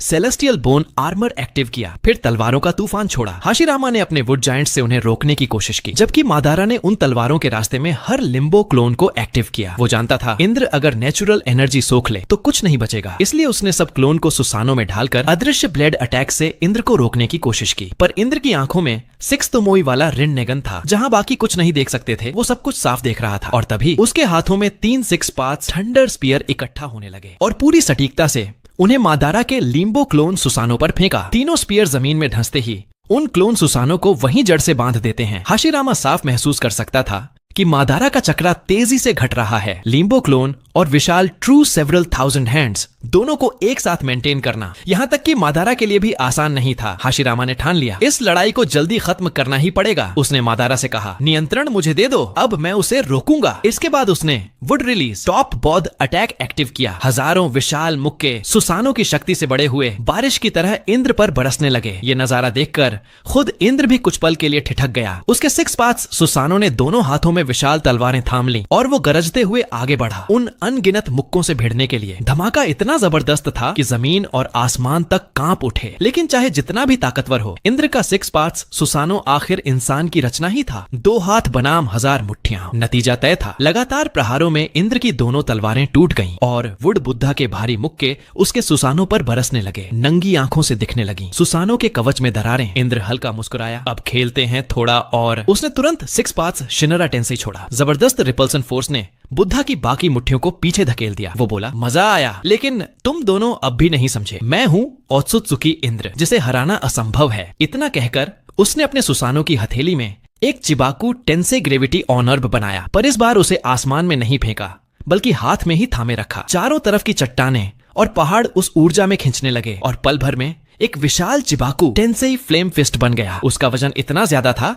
कि इंद्र का सुसानो उसे उठाने में भी लड़खड़ा रहा था। हाशिरामा ने यह देखा और चिल्लाया, मौका है मादारा, वो खुद अपने जाल में फंस गया है। लेकिन इंद्र ने बस मुस्कुराया, फिर तुरंत हैंड साइन बनाते हुए बोला, light heaviness jutsu flame control mode. एक पल में उसका फ्लेम फिस्ट हल्का हो गया और उसने सहजता से उसे आगे घुमाकर वुड बुद्धा पर झोंक दिया। जैसे ही वो मुक्का बुद्ध प्रतिमा से टकराया, इंद्र ने दूसरी बार हैंड साइन बदले, सुपर हेवी फ्लेम टेक्निक। अचानक मुक्के का वजन 100 गुना बढ़ गया और पूरी शक्ति के साथ बुद्धा की बाहें टूटकर कांप उठी। मादारा और हाशिरामा दोनों एक पल को दंग रह गए। क्या ताकत और दिमाग भी उतना ही तेज। इंद्र की वो जबरदस्त वार दोनों को सीधा जमीन पर गिरा देता है। उनके शरीर बुरी तरह घायल हो चुके थे। इंद्र ने गंभीर स्वर में कहा, तुम दोनों ने अच्छा प्रदर्शन किया, इनाम में तुम्हें मैं खुद खत्म करूंगा। इतना कहकर उसने 2 ट्रूथ सीकिंग ऑर्ब्स सीधे मादारा और हाशिरामा की ओर फेंके। जैसे ही वे उनके पास पहुंचने वाले थे, अचानक 2 परछाइयां प्रकट हुई। एक ने बिजली सी तेजी से पहला गोला लात मारकर दूर उड़ा दिया, दूसरे ने दूसरा रोक लिया। धूल छोड़ते ही सामने थे नारुतो और सास्के। इंद्र थोड़ा हैरान हुआ। नारुतो ने कहा, अब तुम दोनों आराम करो, आगे का काम हम संभाल लेंगे। उसने 6 पाथ्स मोड एक्टिव किया। उसकी पीठ के पीछे 9 ट्रूथ सीकिंग ऑर्ब्स तैरने लगे। वहीं सास्के की आंखों में डबल 6 टोमाए रिन्नेगन चमक उठा। इंद्र ने गहरी नजर से दोनों को देखा। एक के पास है 6 पाथ्स सैनजुत्सु और दूसरे के पास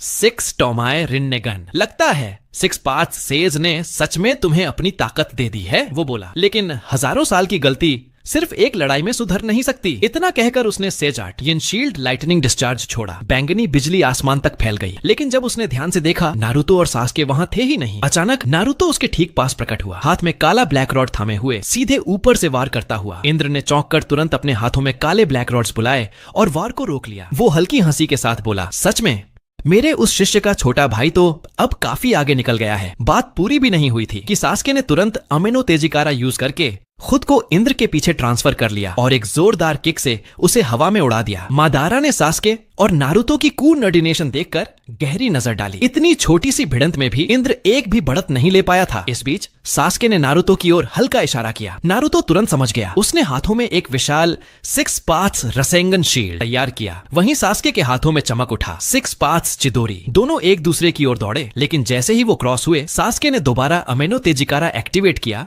और इंद्र को उसकी जगह स्वैप करके सीधा हमले के बीच में डाल दिया। इंद्र को समझ ही नहीं आया कि वो अचानक अटैक के सेंटर में कैसे पहुंच गया। उसने बाईं रिन्नेगन एक्टिवेट की और तभी समय की धारा जैसे रुक गई। नारुतो और सास्के के मूव्स एकदम ठहर गए। यही थी इंद्र की दूसरी रिन्नेगन की क्षमता, टाइम डोमिनेशन, जिससे वो अपने आसपास के 15 मीटर के एरिया में कुछ सेकंड तक समय को स्लो कर सकता था। वो धीरे धीरे उनके बीच से निकल आया और शांत आवाज में बोला, तुम लोगों को मुझे हराने के लिए अभी 10 साल और लगेंगे। इतना कहकर उसने हैंड साइन बनाए। Says art, fire shield, heavenly flame burst. जामुनी रंग की आग ने मैदान को आग के समंदर में बदल दिया। सास्के और नारुतो लगभग जलने ही वाले थे कि तभी हाशिरामा ने 5 फोल्ड रशोमन खड़ा कर दिया। लेकिन वो भी इस आग की लपटों को पूरी तरह रोक नहीं पाया। आखिरी पल में टाइम स्टॉप खत्म हुआ और नारुतो ने तुरंत फ्लाइंग थंडर गॉड से दोनों को दूर टेलीपोर्ट कर दिया। वो हांफते हुए बोला, भाई क्या खतरनाक एबिलिटी है ये। सास्के ने ठंडे दिमाग से कहा, अब हमें उसके टाइम कंट्रोल का पैटर्न समझ आ गया है। लगभग 10 सेकंड तक एक्टिव रहता है और उसके बाद करीब 15 सेकंड का कूल डाउन। इसके बाद सास्के ने fire style dragon flame jutsu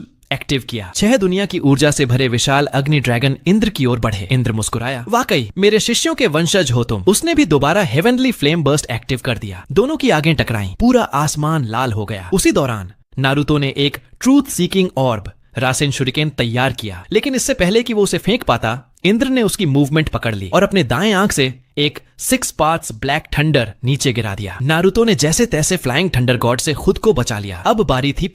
वहीं सास्के ने अमेनो तेजिकारा का इस्तेमाल करते हुए अपनी पोजीशन तलवार से बदल दी। साथ ही उसने सुसानो को एक्टिवेट कर धनुष खींचा और तलवार को तीर बनाकर इंद्र की ओर छोड़ा। इंद्र बिना घबराए अपनी ट्रूथ सीकिंग ऑर्ब्स को शील्ड में बदलकर सामने खड़ा हो गया। लेकिन जैसे ही तलवार उसके पास पहुंचने वाली थी, सास्के ने फिर से अमेनो तेजिकारा एक्टिवेट कर अपनी जगह तलवार से बदल ली। उसके हाथों में अब 6 पाथ चिदोरी की बिजली चमक रही थी और जब उसने उसे अम्बरतेरास के साथ मिलाया तो वो एक बेहद घातक बिजली तलवार में बदल गई, थंडर गॉड्स सोर्ड। तेज स्पीड से बढ़ते अटैक ने इंद्र की ट्रूथ सीकिंग ऑर्ब्स को आसानी से चीर दिया। उसका शरीर भी लगभग आर पार होने ही वाला था कि तभी इंद्र ने अपनी टाइम कंट्रोल तकनीक एक्टिवेट कर दी। सास्के का हमला वहीं रुक गया। उसकी इस जुत्सु के चलते उसके 15 मीटर के दायरे में मौजूद हर चीज के लिए समय 10 सेकंड तक थम गया। इंद्र ने मौका पाकर अपने जहरीले हाथ से जमे हुए सास्के पर वार करने की कोशिश की, लेकिन नारुतो ने तुरंत फ्लाइंग थंडर गॉड मार्क को एक्टिवेट किया, जो उसने सास्के की पीठ पर लगाया था, और उसे झट से वहां से दूर ले गया। अब इंद्र की टाइम कंट्रोल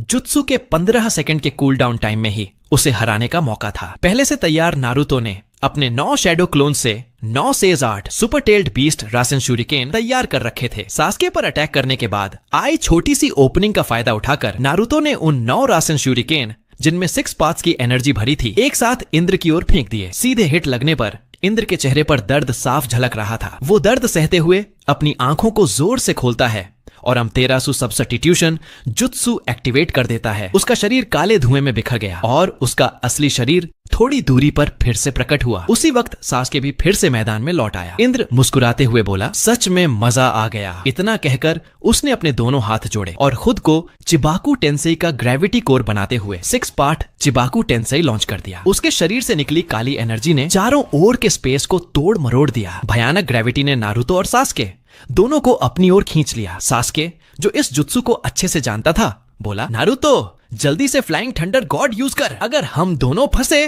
तो सब खत्म। लेकिन नारुतो इस जबरदस्त ग्रेविटी के असर में था। वो अपने बाहरी मार्क्स को बिल्कुल महसूस नहीं कर पा रहा था। इंद्र जोर से हंसते हुए बोला, मैंने कहा था ना, मैं ओत्सुत्सुकी इंद्र अजेय हूँ। तुम मुझे केवल एक ही तरीके से हरा सकते हो, अगर तुम दोनों अपनी 6 पार्ट्स यिन यांग एनर्जी से मुझे सील करो। लेकिन वो सीलिंग जुत्सु अब मैंने तोड़ दी है, अब कोई मुझे बंद नहीं कर सकता। नारुतो खुद पर झुंझलाया कि वो इतना लापरवाह कैसे हो गया, क्योंकि इस वक्त इंद्र की ताकत पिछले जन्म के 6 पार्ट मादारा से भी ऊपर थी, बल्कि कुछ मायनों में तो कागुया से भी ज्यादा खतरनाक, क्योंकि कागुया को कम से कम सीलिंग से डर था। ऐसे में जब सब खत्म होता दिख रहा था, अचानक एक काला भंवर ग्रेविटी जोन के बाहर प्रकट हुआ। वो था ओबितो। उसने अपनी कामुई एक्टिवेट की और नारुतो व सास्के दोनों को अपने कामुई स्पेस में खींच लिया। कुछ सेकंड बाद उसने दोनों को सुरक्षित अपनी बगल में रिलीज कर दिया। नारुतो ने राहत की सांस ली। सही वक्त पर आया तू, ओबितो। इंद्र ने ये देखकर 6 पार्ट चिबाकू टेंसेई को कैंसिल कर दिया और ठंडी निगाहों से ओबितो को देखते हुए बोला, लगता है मेरे वंशजों में मेरे रीइंकार्नेशन के अलावा भी कुछ काबिल निकले हैं। अब मैदान पर एक साथ खड़े थे नारुतो, सास्के,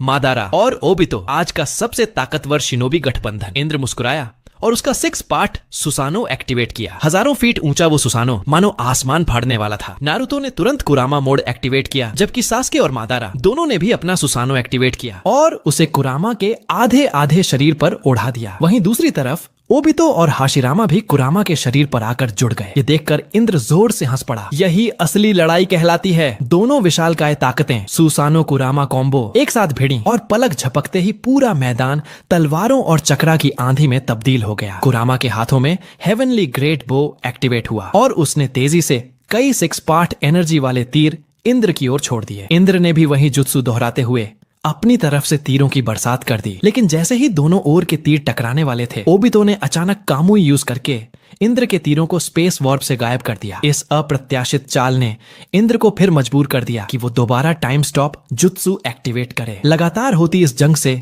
अब वो भी थकान महसूस कर रहा था। उसने तय किया, अगली वार में सब खत्म। उसने फिर से हेवनली ग्रेट बो को एक्टिवेट किया, लेकिन इस बार वो साधारण तीर नहीं था, बल्कि नेचर एनर्जी से बना हुआ इंद्र का डिवाइन क्रिस्टल इंद्र नो ईशी था। एनर्जी के इकट्ठा होते ही वो तीर धीरे धीरे एक विशाल पत्थर जैसे एनर्जी बॉल में बदल गया। सेज पावर रखने वाले नारुतो और हाशिरामा तुरंत समझ गए कि इस अटैक की ताकत कुछ और ही है। अब सब कुछ इसी वार पर निर्भर था। उसी वक्त भयंकर लड़ाई से आकाश में बिजली और तूफान बनने लगे। नारुतो ने अपने विशाल चक्रा रिजर्व को कंटेनर की तरह इस्तेमाल किया और हाशिरामा ने आसमान की बिजली को उसमें खींच लिया। मिलकर उन्होंने सुसानो के हाथों में एक बिजली का विशाल तीर तैयार किया। ओबितो ने उस तीर में अपनी कामुई की शक्ति डाल दी और वो तीर अब एक काले ट्रू कामुई डार्क हेवनली स्टोन में बदल गया। दोनों ओर के योद्धाओं ने अपनी फाइनल अटैक छोड़ी। जैसे ही दोनों एनर्जी टकराई, धरती और आसमान दोनों केओस में बदल गए। लेकिन कामुई की शक्ति के बूस्ट से नारुतो और उसकी टीम का हमला इंद्र के इंद्र नो ईसी पर भारी पड़ गया। देखते ही देखते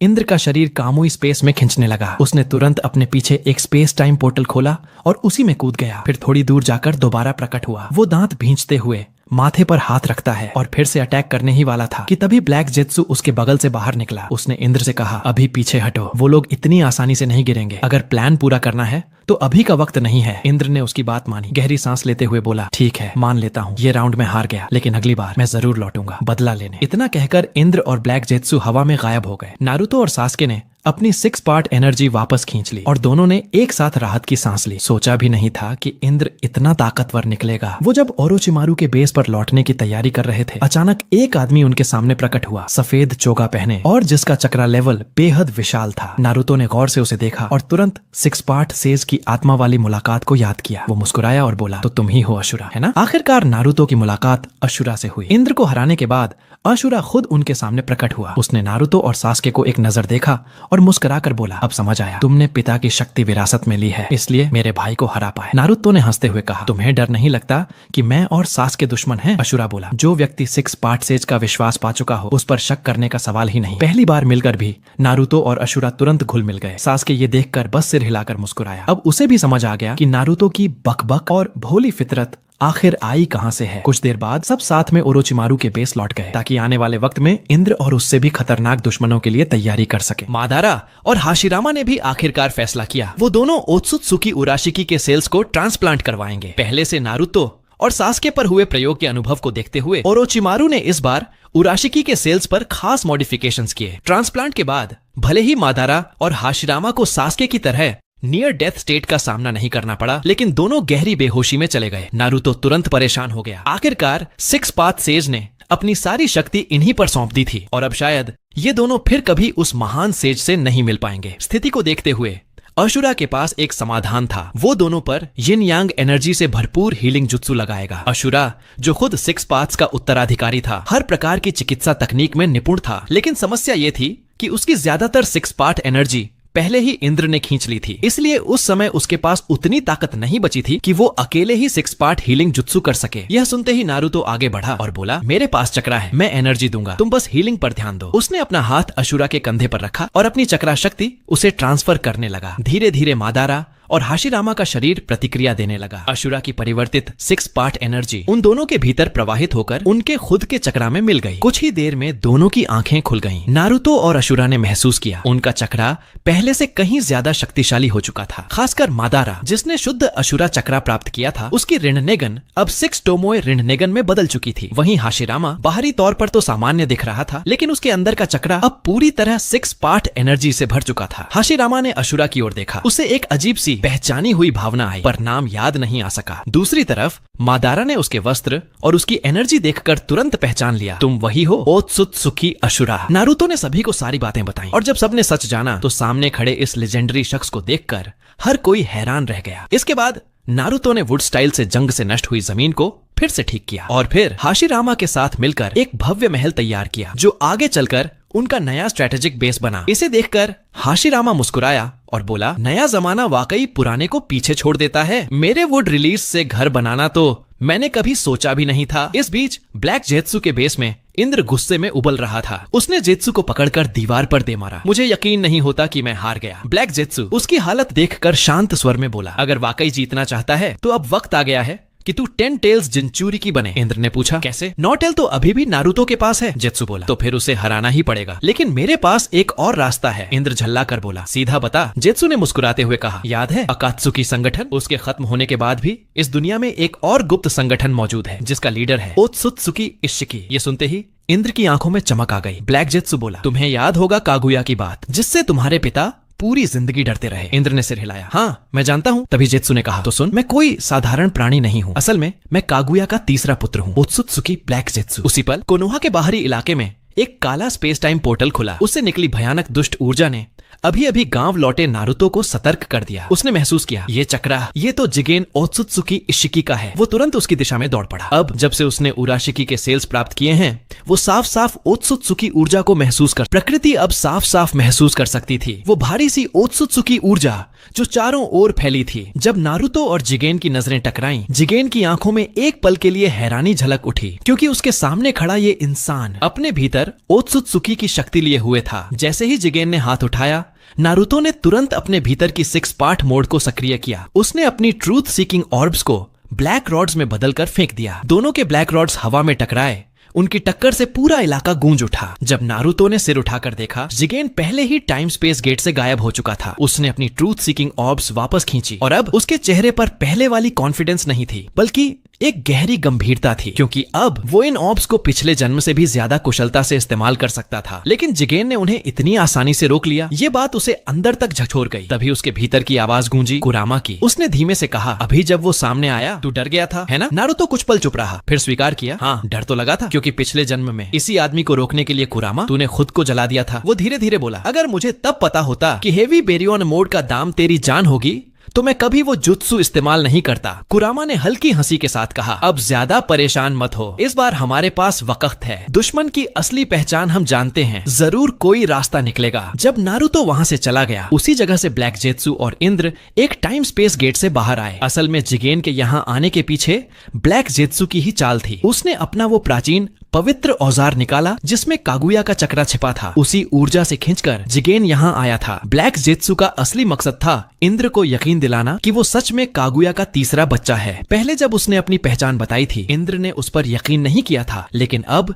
जिगेन को देखकर वो मान गया कि ब्लैक जेत्सु सच बोल रहा है। जेत्सु ने इंद्र को कागुया की कहानी बताई। वो और जिगेन दोनों इस ग्रह पर साथ आए थे। कागुया उस समय ओत्सुत्सुकी की सहायक थी, जिसे एक दिन इशिकी निगलने वाला था, लेकिन उसने पीछे से हमला कर इशिकी को परास्त कर दिया और खुद उसकी जगह ले ली। हालांकि इशिकी मरा नहीं, वो एक सन्यासी के शरीर में बस गया जो अब जिगेन है। कहानी पूरी करने के बाद ब्लैक जेत्सु ने अपना असली मकसद बताया, मैं बस माँ कागुया को पुनर्जीवित करना चाहता हूँ। ये सुनते ही इंद्र ने उसका गला पकड़ लिया। तो क्या मुझे सिर्फ उस पुनर्जन्म की बाजी में एक मोहरा बना रहा है तू? जेत्सु ने जल्दी से सफाई दी, नहीं, मैं बस तेरी शक्ति उधार लेना चाहता हूँ। मेरा प्लान है जिगेन को इस्तेमाल करके कागुया को वापस लाना। जब वो लौटेगी, तेरे अपने दादी के तौर पर तेरे सपनों को पूरा करने में तेरी मदद करेगी। इंद्र ने उसका हाथ छोड़ा। उसे पता था ब्लैक जेत्सु पर पूरी तरह भरोसा नहीं किया जा सकता, पर फिलहाल उसे ताकत जुटानी थी और इसके लिए वो जेत्सु की योजना पर अस्थायी तौर पर चलने को तैयार हो गया, जिगेन के साथ मिलकर नारुतो और उसके साथियों का सामना करने के लिए। उधर किसी दूर के आयाम में जिगेन फिर से टाइम स्पेस गेट से बाहर निकला। उसके मन में अब भी नारुतो से हुई उस छोटी सी भिड़ंत की गूंज थी। उसे लगा जैसे वो आदमी उसकी हर चाल पहले ही भांप चुका था। इस निंजा वर्ल्ड में ऐसा इंसान मौजूद है, वो बुदबुदाया, जो मुझे चुनौती दे सकता है। अपने मन की उलझन मिटाने के लिए जिगेन ने तय किया वो फिर से कोनोहा जाएगा, क्योंकि उसे अब तक समझ नहीं आया था कि नारुतो आखिर है कौन। उससे पहले जब नारुतो की जिगेन से पहली भिड़ंत हुई थी तो वो तुरंत सास्के के पास गया। सास्के ने गहरी सोच में कहा, जिगेन का इस टाइमलाइन में पहले आना शायद हमारी रीबर्थ की वजह से हुआ बटरफ्लाई इफेक्ट है। उसने नारुतो को शांत करते हुए कहा, ज्यादा टेंशन मत ले, अभी जिगेन को उसका वेसल कावाकी नहीं मिला है तो वो कोई बड़ा कदम नहीं उठाएगा। नारुतो ने राहत की सांस ली। वो जानता था जब एनालिसिस की बात हो तो सास्के की बात कभी गलत नहीं होती। जब नारुतो ने सास्के को अलविदा कहा और कोनोहा लौटा, उसी पल वो घृणित सी चक्रवेव फिर से उसके आसपास फैल गई। उसने बिना वक्त गंवाए 6 पार्ट मोड एक्टिवेट किया और उसकी आकृति हवा में गायब हो गई। अगले ही पल 2 ब्लैक रॉड्स हवा में टकराए। नारुतो ने दांत भींचते हुए कहा, तो फिर से तुम ही हो, ओत्सुत्सुकी इशिकी। जिगेन का चेहरा गंभीर हो उठा। सब कुछ वैसा ही था जैसा उसने सोचा था। नारुतो सच में उसकी असली पहचान जान चुका था। वो गर्जा, कहाँ से सुना तुमने ये नाम? नारुतो ने शांत स्वर में जवाब दिया, उससे फर्क नहीं पड़ता, बेहतर होगा तुम और तुम्हारा पेट प्रोजेक्ट दोनों इस दुनिया से चले जाओ। अभी जिगेन को अपना वेसल नहीं मिला था, इसलिए उसने इस शरीर में लड़ाई करने से इनकार किया। वो ठंडे लहजे में बोला, मैं तुम्हारे जैसे जंगली बंदर की सच्चाई जानकर रहूंगा, अगली बार मिला तो रहम नहीं करूंगा। इतना कहकर वो टाइम स्पेस पोर्टल में गायब हो गया। कहीं बहुत दूर किसी दूसरे डायमेंशन में जिगेन फिर प्रकट हुआ। वो बड़बड़ाया, ये शरीर बहुत कमजोर है, जब तक नया वेसल नहीं मिलता मुझे इसे मजबूत बनाना होगा। उसी वक्त उसके सामने एक और टाइम स्पेस गेट खुला और बाहर आए ब्लैक जेत्सु और इंद्र। असल में जब नारुतो और जिगेन की लड़ाई चल रही थी, ये दोनों परछाइयों में छिपे हुए थे। जैसे ही जिगेन ने गेट खोला, इंद्र ने अपनी टाइम स्पेस आई से उसे फॉलो कर लिया। जिगेन ने तुरंत डिफेंस पोज लिया। कौन हो तुम लोग? ब्लैक जेत्सु ने अपनी शैतानी मुस्कान के साथ कहा, हम लड़ने नहीं आए, सहयोग की बात करने आए हैं। उसने शांत स्वर में अपनी योजना बताई, हम तुम्हें वो दिलाएंगे जिसके लिए तुम तरस रहे हो, गॉड फ्रूट। पहली बार मिलने पर जिगेन को उसकी बातों पर यकीन नहीं हुआ, लेकिन ब्लैक जेत्सु जैसा हजारों साल का मक्कार पहले से तैयार था। वो हंसते हुए बोला, हमसे हाथ मिलाने के अलावा तुम्हारे पास कोई और रास्ता नहीं है। आज की दुनिया में उस सुनहरे बालों वाले लड़के नारुतो जितनी ताकत सिर्फ 4 लोगों में है और उनमें से एक मेरे बगल में खड़ा है। जिगेन ने इंद्र को गौर से देखा और उसके होठों पर एक खतरनाक मुस्कान आई। ब्लैक जेत्सु ने मौका देखकर अपना कार्ड फेंका। काम पूरा होने के बाद तुम मेरी मदद करोगे मेरी माँ को पुनर्जीवित करने में। बेशक ये बस एक झूठा बहाना था, क्योंकि वो असली बात छुपा रहा था। वो माँ कागुया, जिसने कभी जिगेन को धोखा दिया था। कुछ देर की बातचीत और परख के बाद जिगेन ने ब्लैक जेत्सु की प्रस्ताव मान ली और दोनों ने हाथ मिला लिया। उधर नारुतो और हिनाता ट्रेनिंग शुरू करने ही वाले थे, मल्टी शैडो क्लोन की प्रैक्टिस। अचानक हिनाता के घर के बाहर दर्जनों पपेट्स प्रकट हुई। भले ही कोनोहा की सेंसर टीम उन्हें महसूस नहीं कर पा रही थी, पर नारुतो की नजर उनकी दुष्ट ऊर्जा पहचान चुकी थी। ये सब पपेट्स ओत्सुत्सुकी टोनेरी ने भेजी थी हिनाता को पकड़ने के लिए। पिछले जन्म में ऐसे हमलों का अनुभव होने के कारण नारुतो ने आसानी से सभी पपेट्स नष्ट कर दिए। उसने आसमान की ओर देखा और गर्जा, जब आ ही गए हो तो नीचे आकर बात कर लो। आवाज गूंजी ही थी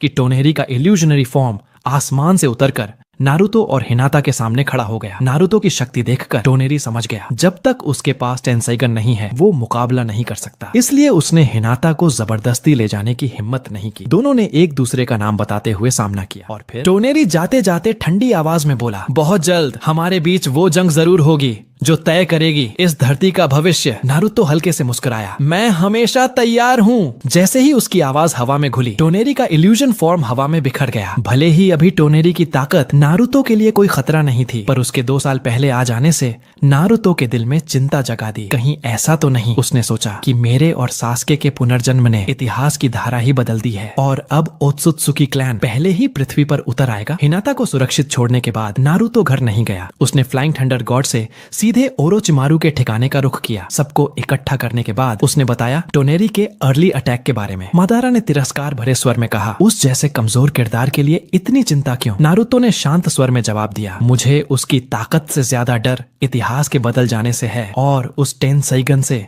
जो चांद की दिशा तक को नियंत्रित कर सकता है। टोबीरामा कहा, ठीक है, फिर प्लान बताओ। नारुतो ने नक्शा फैलाते हुए बोला, हम सब 2-2 की टीम बनेंगे। हर कोई एक गांव की सुरक्षा संभालेगा। यू और ओनिकी, किरिगाकुरे हाशिरामा और मादारा, इवागाकुरे अशुरा और ओबिटो, कुमोगाकुरे नारुतो और सास्के, कोनोहा व मिनाटो और टोबीरामा, सुनागाकुरे हर गांव में फ्लाइंग थंडर गॉड सील्स छोड़ेंगे ताकि युद्ध के समय तुरंत सहायता पहुंचाई जा सके। बाकी बचे सदस्य ओरोचिमारू के बेस की सुरक्षा पर रहेंगे। जहां तक युगाकुरे की बात है, वहां नागाटो और काकुजू जैसे माहिर निंजा मौजूद थे, इसलिए नारुतो को उनकी चिंता नहीं थी। मादारा ने योजना पर नजर डालकर सिर हिलाया, अगर कोई गांव एक मामूली उल्का पिंड तक से नहीं निपट सकता तो उसके अस्तित्व का क्या मतलब? अजीब बात यह रही कि टोबीरामा ने इस बार उसकी राय से सहमति जताई। ये बाकी गांवों की ताकत घटाने का बेहतरीन मौका है। दोनों को तुरंत हाशिरामा ने डांट कर चुप कराया। आखिरकार सभी ने नारुतो की योजना पर सहमति दी। बाद में सास्के ने नारुतो को अकेले बाहर बुलाया। उसने धीमे स्वर में पूछा, तुम सच में टोनेरी को मारना नहीं चाहते है ना? नारुतो ने दृढ़ता से कहा, नहीं, वो बस अपने पूर्वजों की इच्छा को गलत समझ बैठा है। अगर उसे सच्चाई दिखाई जाए वो खुद रुक जाएगा। सास्के मुस्कुराया, फिर उसके कंधे पर हाथ रखते हुए बोला, ठीक है, हिनाता को मैं तुम्हारे हवाले करता हूँ। नारुतो ने हल्के से हंसते हुए कहा, कोई बात नहीं, वैसे भी अब उसे मेरी जरूरत नहीं, वो ब्याको सील पूरी तरह सीख चुकी है। सास्के ने संतोष से सिर हिलाया और दोनों ने एक दूसरे को अलविदा कहा। नारुतो जब कोनोहा लौटा तो सीधे त्सुनादे के पास गया। उसने कहा, मुझे तुम्हारी मदद चाहिए ताकि तुम एक गुप्त पत्र भेज सको बाकी सभी गांवों के कागे को। उन्हें बता दो, बहुत जल्द इस दुनिया पर एक बड़ी आपदा आने वाली है। त्सुनादे कुछ देर चुप रही। नारुतो ने महसूस किया कि वो परेशान है। उसने पूछा, क्या हुआ त्सुनादे सामा? वो धीमे से बोली, कभी कभी लगता है मैं इस कुर्सी पर बैठकर भी। त्सुनादे थोड़ा उदास होकर बोली कि उसे लगता है बतौर होकागे वो किसी काम की मदद नहीं कर पा रही। उसे उस दिन नारुतो और इंद्र की लड़ाई के बारे में पहले ही जिराया से पता चल चुका था। वो गुस्से में बोली कि ओरोचिमारू ने कैसे इतनी मनमानी कर दी नारुतो और सास्के जैसे लोगों पर एक्सपेरिमेंट करके। नारुतो मुस्कुराया और बोला कि उसे फिक्र करने की जरूरत नहीं है, वो और सास्के दोनों ठीक हैं। उसने भरोसे से कहा कि आने वाली लड़ाई में वो लोग जरूर जीत हासिल करेंगे। त्सुनादे ने सोचा कि अब वक्त आ गया है कि होकागे की कुर्सी नारुतो को सौंप दी जाए, लेकिन नारुतो ने विनम्रता से उसका प्रस्ताव ठुकरा दिया। उसने कहा, अभी अगर मैं होकागे बन गया तो कई काम ऐसे हैं जो मैं नहीं कर पाऊंगा। वैसे भी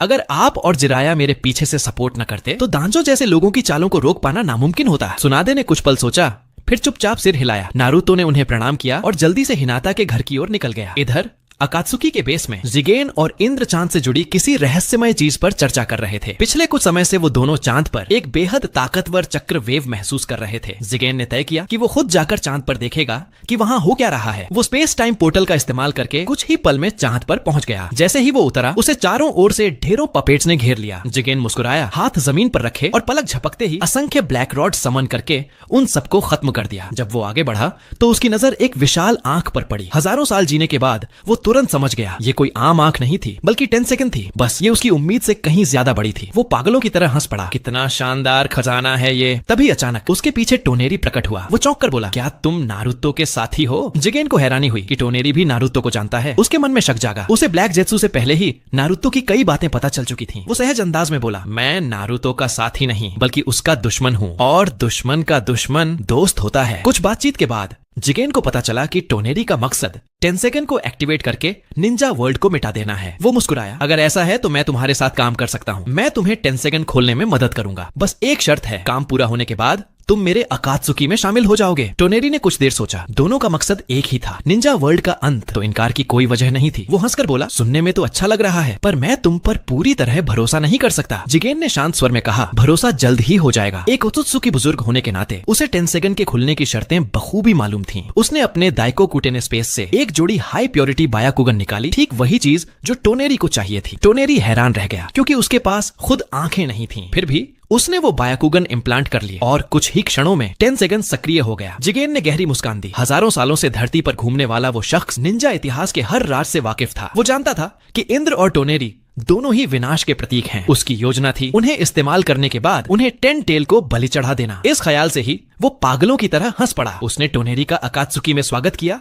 और उसे संगठन की मौजूदा स्थिति बताई। 10 सेकंड की ताकत मिलने के बाद टोनेरी ने बिना वक्त गंवाए निंजा वर्ल्ड को तबाह करने की योजना शुरू कर दी। पल भर में उसके पूरे शरीर से ग्रीन चक्र चक्रा फूट पड़ा। वो अब 10 सेकंड चक्र मोड में था। उत्साह से भरा टोनेरी चांद और उसके चारों ओर मौजूद उल्काओं को नियंत्रित करते हुए सीधे पृथ्वी की ओर बढ़ने लगा। उधर धरती पर नारुतो उस वक्त हिनाता के साथ बैठा चांद देख रहा था। अचानक उसे कुछ अजीब लगा। चांद आकार में बढ़ता जा रहा था। वो तुरंत समझ गया टोनेरी ने अपनी चाल शुरू कर दी है। उसने हिनाता से कहा कि वो जाकर त्सुनादे को सब बताए और आम नागरिकों की इवैक्यूएशन शुरू करवाए। खुद वो फ्लाइंग थंडर गॉड जुत्सु का इस्तेमाल करके सीधे ओरोचिमारू के पास पहुंच गया, सबको इकट्ठा करने और मिशन शुरू करने के लिए। मादारा ने आसमान में झांकते हुए ठंडी मुस्कान दी। वो जोकर आखिर आ ही गया, बस देखना है कि वो कितना खेल दिखाता है। सभी निंजा अपने तय किए गए प्लान के अनुसार दो दो की टीमों में बांटकर अपने अपने गांव की ओर रवाना हो गए। रवाना होने से पहले हाशिरामा ने नारुतो की ओर देखा और गंभीर आवाज में कहा, कोनोहा अब तुम्हारे भरोसे है। नारुतो मुस्कुराया और आत्मविश्वास से बोला, छोड़ दो मुझ पर। फिर वो सास्के के साथ कोनोहा वापस लौटा। गांव पहुंचते ही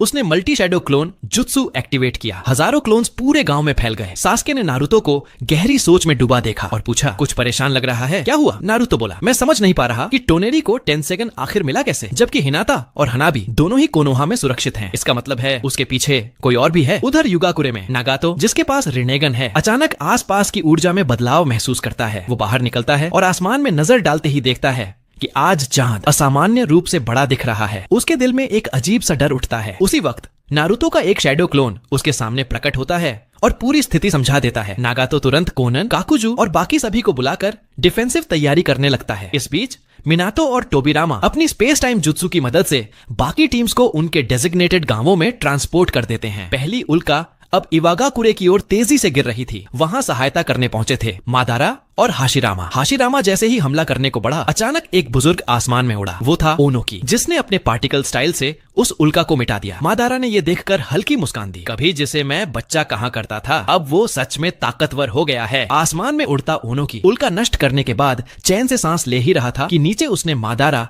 और हाशिरामा की मौजूदगी देखी। उसके माथे पर पसीने की बूंदें झलक उठी। उसके लिए मादारा किसी भी उल्का से कहीं ज्यादा डरावना था। इवागाकुरे के बाकी निंजा अब उसके पास पहुंच चुके थे। सबको लगा कि ये उल्का हमला मादारा और हाशिरामा ने करवाया है। सभी ने साथ में हैंड साइन बनाते हुए हमला करने की तैयारी की। ओनोकी ने जल्दी से सबको रोक लिया। रुको, तो त्सुनादे ने पहले ही मुझे चेतावनी दी थी। ये उल्का किसी और की चाल है। अभी यह तय नहीं कि सामने वाला दुश्मन है या सहयोगी। तभी आसमान में फिर से सैकड़ों उल्काएं प्रकट हो गईं। मादारा ने ठंडी सांस ली। अब बातों का वक्त नहीं है। उसने अपने चक्र को केंद्रित किया और 6 paths fire style great fire annihilation जारी किया। भयंकर आग की लहर जो आधे गांव को ढक सकती थी, सीधे उल्काओं की ओर बढ़ी और उन्हें राख में बदल दिया। उधर हाशिरामा ने 6 paths wood style hobby technique activate किया। एक विशाल लकड़ी का कवच जो पूरे गांव को ढक ले, जिसने ऊपर से गिरते पत्थरों को रोक लिया। ये दृश्य देखकर सभी निंजा हैरान रह गए। ओनोकी ने चौंकते हुए पूछा, तुम दोनों हमारी मदद क्यों कर रहे हो? अब जवाब देने की बारी हाशिरामा की थी। उसने शांत स्वर में कहा, नारुतो का आदेश है, इस हमले को सबक बनाओ ताकि पूरी निंजा वर्ल्ड समझे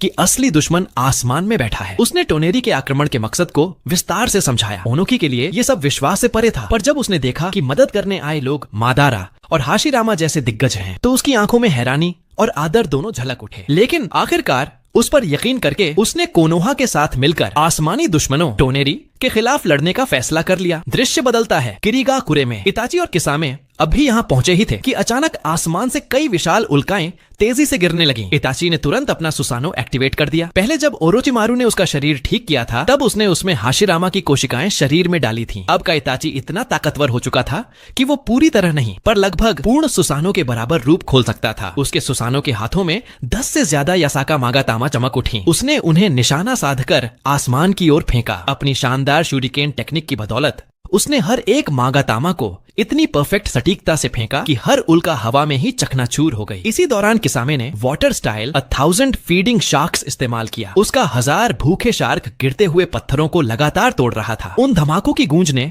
किरीगाकुरे की मिजुकागे मेई तेरुमी को भी चौंका दिया। वो तुरंत कई शिनोबीज के साथ आवाज की दिशा में पहुंच गया। उसके साथ ही आओ ने ब्याकुगन से दूर देखा और रिपोर्ट दी कि वहां गद्दार किसामे है और उसके साथ एक ऐसा उचिहा मेंबर्स भी है जो शिशुई से भी ज्यादा ताकतवर है। मेई तेरुमी ने तुरंत आदेश दिया, आओ सारे किरीगाकुरे शिनोबीज को बुलाओ, मैं पहले जाकर देखता हूँ क्या चल रहा है। उधर इटाची के कौवे आसमान से पूरी स्थिति पर नजर रखे हुए थे। उसने किसामे से कहा, अब हालात मुश्किल होने वाले हैं। एक तुम गांव का गद्दार और दूसरा अकात्सुकी का मेंबर। लोग सोचेंगे हम हमला करने आए हैं। जल्द ही चारों तरफ गाढ़ा धुआं और धुंध छा गई। मेई तेरुमी ने पीछे से हमला किया। लावा रिलीज मेल्टिंग मॉन्स्टर जुत्सु। उसे लगा कि उसने वार कर लिया है, पर तभी इटाची का शरीर अचानक कौओं के झुंड में बदल गया जो कुछ दूरी पर फिर से उसकी असली शक्ल में इकट्ठा हो गया। इटाची ने गंभीर स्वर में कहा, हम यहाँ तबाही मचाने नहीं आए हैं, हम तुम्हारी मदद करने आए हैं। लेकिन मेई तेरुमी इतनी आसानी से मानने वाला नहीं था। अब तक किरीगाकुरे के निंजा चारों ओर से उन्हें घेर चुके थे। फिर भी इटाची शांत रहा, यहाँ तक कि उसके चेहरे पर हल्की सी मुस्कान आ गई। तभी आसमान से एक और विशाल उल्का सीधे गांव की ओर गिरने लगी। इटाची ने मौका देखकर फिर से अपना सुसानो एक्टिवेट किया और उस उल्का को नीले अग्नि के विस्फोट से जला डाला। इसके बाद उसने समझाया, हम कोनोहा की ओर से तुम्हारी मदद के लिए भेजे गए हैं। शुक्र है कि नारुतो ने पहले से ही त्सुनादे को सब गांवों को सूचित करने भेज दिया था, वरना यह गलतफहमी एक बड़ी लड़ाई में बदल जाती। तो नारुतो ने पहले ही त्सुनादे को कह दिया था कि वो बाकी सभी शिनोबी विलेजेस को इस खतरे के बारे में आगाह कर दे, वरना बड़ा मिसअंडरस्टैंडिंग हो जाता। जब सब निंजा वहां से चले गए, मेई तेरुमी ने उलझन में पूछा, आखिर कोनोहा को पहले से कैसे पता चला कि उल्का पिंड हमला करने वाला है? उसने अपनी शारिंगन को 3 टोमोई मोड में बदला और फिर उसी शारिंगन की जेंजुत्सु से किरीगाकुरे को इस आने वाले हमले की जानकारी दे दी। थोड़ा सोचने के बाद मेई तेरुमी ने तय किया कि फिलहाल कोनोहा की प्लानिंग के अनुसार ही चलेगी। हर पल आने वाले संकट के लिए तैयार रहना होगा। दृश्य बदलता है कुमोगाकुरे की ओर। ओबितो ने कामुई से अशुरा को साथ लेकर यहाँ ट्रांसफर किया। वो हैरान था, यकीन नहीं होता कि मैं 1000 साल पहले के अशुरा के साथ काम कर रहा हूँ और अपने भाई की वंश रेखा के किसी व्यक्ति के साथ मिलकर लड़ रहा हूँ। अशुरा भी उतना ही भावुक हो गया। ओबितो ने आसमान की ओर देखा। चांद अब काफी नजदीक था। खतरा चारों तरफ मंडरा रहा था, लेकिन उसने मुस्कुराते हुए कहा, मानना पड़ेगा, आज की रात का चांद सच में जबरदस्त लग रहा है। काश ऋण ये नजारा देख पाती। अभी वो ये सोच ही रहा था कि कई बड़े उल्का पिंड सीधा कुमोगाकुरे की ओर गिरने लगे। ओबितो ने तुरंत गंभीर होकर कहा, चलो वक्त बर्बाद करने का नहीं है, और तुरंत अपनी सुसानो को सक्रिय कर लिया। अशुरा सेनापति तैयार हो जाइए। ओबितो लगातार कामुई मागाटामा से गिरते हुए उल्का पिंड रोकता रहा, जबकि अशुरा अपनी अशुरा जूल से उनकी रफ्तार कम कर रहा था। तेज धमाकों और झटकों से पूरा क्लाउड विलेज हिल गया। किलर बी को फौरन एहसास हुआ, ये आवाज कुछ सिंपल नहीं है। वो बिजली की रफ्तार से उस दिशा में पहुंचा। जैसे ही उसने घुसपैठियों को देखा, उसने तलवार खींच ली, लेकिन बी के साथ खड़ा ग्यूकी बोला, रुक, पहले थोड़ा इंतजार कर। मुझे एक बेहद पहचान वाली चक्र एनर्जी महसूस हो रही है, बिल्कुल वैसी ही जैसी 6 पाथ सेज की थी। जब पता चला कि वो अशुरा है, दोनों के चेहरों पर पुरानी यादें ताजा हो गईं, क्योंकि उन्होंने पहले नारुतो की यादों में यह सब देखा था। थोड़ी सी व्याख्या के बाद ओबितो ने सब स्पष्ट कर दिया और किलर बी ने तुरंत गांव की सारी ताकत इकट्ठी कर दी ताकि किसी भी आने वाले उल्कापिंड हमले को रोक सके। उधर कोनोहा में एक साथ कई उल्कापिंड तेजी से गिरने लगे। नारुतो के सैकड़ों शैडो क्लोन छोटे उल्कापिंड रोकते रहे, लेकिन एक उल्कापिंड बाकियों से कहीं बड़ा था। उसी को टोनेरी ने खास तौर पर नारुतो के लिए भेजा था, इतना भारी कि कोई आम इंसान छू भी ले तो राख बन जाए। इस वक्त सासके पहले ही सुनागाकुरे में मदद के लिए निकल चुका था। नारुतो ने उल्कापिंड की ओर देखते हुए सोचा, जब वो नहीं है तो गांव की रक्षा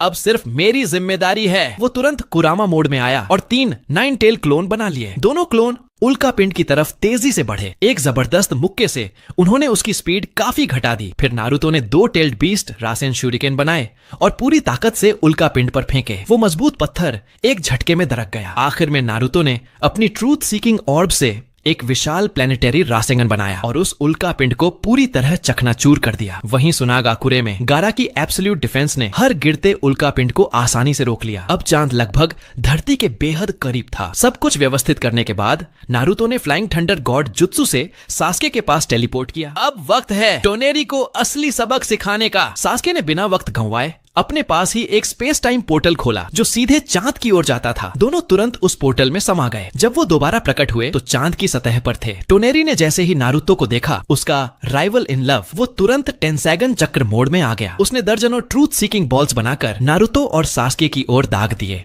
लेकिन दोनों इतनी तेजी से मूव कर रहे थे कि वो हमला उन्हें छू भी नहीं पाया। टोनेरी ने तुरंत सिल्वर व्हील रीइंकार्नेशन एक्सप्लोजन से हमला किया। एक विशाल ड्रैगन टॉर्नेडो सीधा सास्के की ओर बढ़ा। सास्के बिना हटे दोनों हाथों से साइन बनाता है, fire release, great fire annihilation. आग और हवा का टकराव आसमान को लाल कर देता है, जैसे पूरा चांद आग में जल रहा हो। टोनेरी को यकीन नहीं होता कि सास्के इतनी आसानी से उसका अटैक झेल गया। गुस्से में वो तुरंत golden wheel reincarnation explosion activate करता है। सास्के मुस्कुराता है, सुसानो एक्टिवेट करता है। नारुतो चिल्लाता है, सावधान रहना, पिछले जन्म में इसी वार से उसने पूरा चांद चीर दिया था। सास्के हल्के से मुस्कुराता है, किसी की ट्रिक समझे बिना मैं बेवकूफी से डायरेक्ट हिट नहीं खाऊंगा। जैसे ही वो सुनहरी तलवार उस तक पहुंचने वाली थी, सास्के ने अमेनो तेजिकारा से टोनेरी की जगह अपने साथ बदल ली और तुरंत पीछे मुड़कर एक सुसानो एरो सीधा उसकी ओर दागा। टोनेरी ने अपनी टेंसैगन ऑनर्ब्स को एक डिफेंसिव बैरियर में बदल लिया। वो अटैक रोक लिया गया, पर उसी वक्त उसने अपने टेंसैगन से आसपास के सैकड़ों उल्का पिंड नारुतो और सास्के की ओर खींचने शुरू कर दिए। नारुतो चिल्लाया, उसे रोकना होगा वरना चांद और धरती दोनों तबाह हो जाएंगे। सास्के ने सिर हिलाया। दोनों ने साथ में 6 पाथ्स मोड एक्टिवेट कर लिया। उन्होंने सारे गिरते उल्का पिंड रोक दिए। फिर नारुतो ने अपने हाथ में एक सेज आर्ट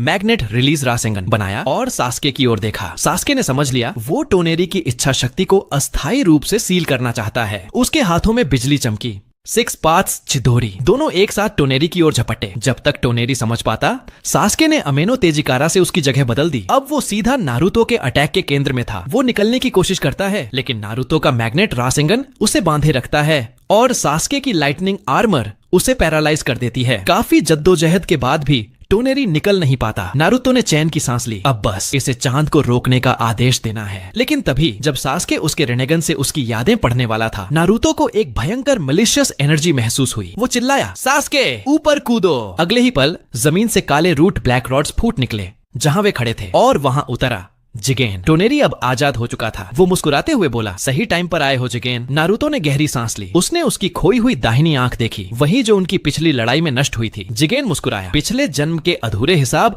अब पूरे करने होंगे। नारुतो ने हल्की हंसी में कहा, तो फिर शुरू करें। दोनों ने साथ में झपट्टा मारा। नारुतो और सास्के सीधे जिगेन और टोनेरी की ओर। टोनेरी ने जल्दी से जिगेन को सास्के की आंख की क्षमता के बारे में बताया। जिगेन हैरान हुआ, तो इंद्रा के अलावा भी कोई रिनेगन यूजर बचा है? टोनेरी किसी तरह सास्के के फिजिकल अटैक्स को झेल रहा था, साथ ही दिमाग में कोई काउंटर प्लान सोचने की कोशिश कर रहा था। उधर नारुतो ने जैसे ही जिगेन पर हमला किया, वो अचानक उसकी आंखों के सामने से गायब हो गया। नारुतो मुस्कुराया। उसने हाथ में एक विशाल रासेंगन बनाया और उसी जगह पर दे मारा जहां जिगेन गायब हुआ था। जिगेन हैरान, उसे मेरे सिकुड़ने के बाद का लोकेशन कैसे पता चला? वो तुरंत अपने हाथ बढ़ाकर रासेंगन की ऊर्जा सोखने लगा। नारुतो ने रासेंगन को एक्टिव ही रखा और उसी वक्त एक ट्रूथ सीकिंग ऑर्ब्स को लंबा करके भाला बना लिया। एक हाथ से रासेंगन दबाव डालता रहा, दूसरे से उसने वो भाला जिगेन की ओर भोंक दिया। खतरा भांपकर जिगेन ने तुरंत अपने पीछे एक नया डायमेंशनल गेट खोल दिया और उसमें चला गया। कुछ ही दूरी पर वो दोबारा प्रकट हुआ। चेहरे पर गुस्से की लकीरें थीं। तुम जैसे घटिया निचले प्राणी। वो गुर्राया, हिम्मत कैसे हुई मुझे यूं बेवकूफ बनाने की? गुस्से में उसने कर्मावी 1 स्टेट एक्टिवेट कर दिया और सीधा नारुतो की ओर इनविजिबल ब्लैक रॉड्स दाग दिए। लेकिन नारुतो न तो हिला न झिझका। उसने नंगे हाथों से ही उन ब्लैक रॉड्स को पकड़ लिया। जिगेन की आंखें फैल गईं। ये कैसे मुमकिन है? ये वार तो उस जमाने में कागुया जैसे दिग्गज भी नहीं झेल पाए थे, पर इस बार हालात उलट थे। अब नारुतो उसकी क्षमताओं को पूरी तरह समझ चुका था, जबकि जिगेन को सामने खड़े इस शिनोबी के असली स्तर का अंदाजा तक नहीं था। अपना सबसे खास अटैक बेअसर होते देख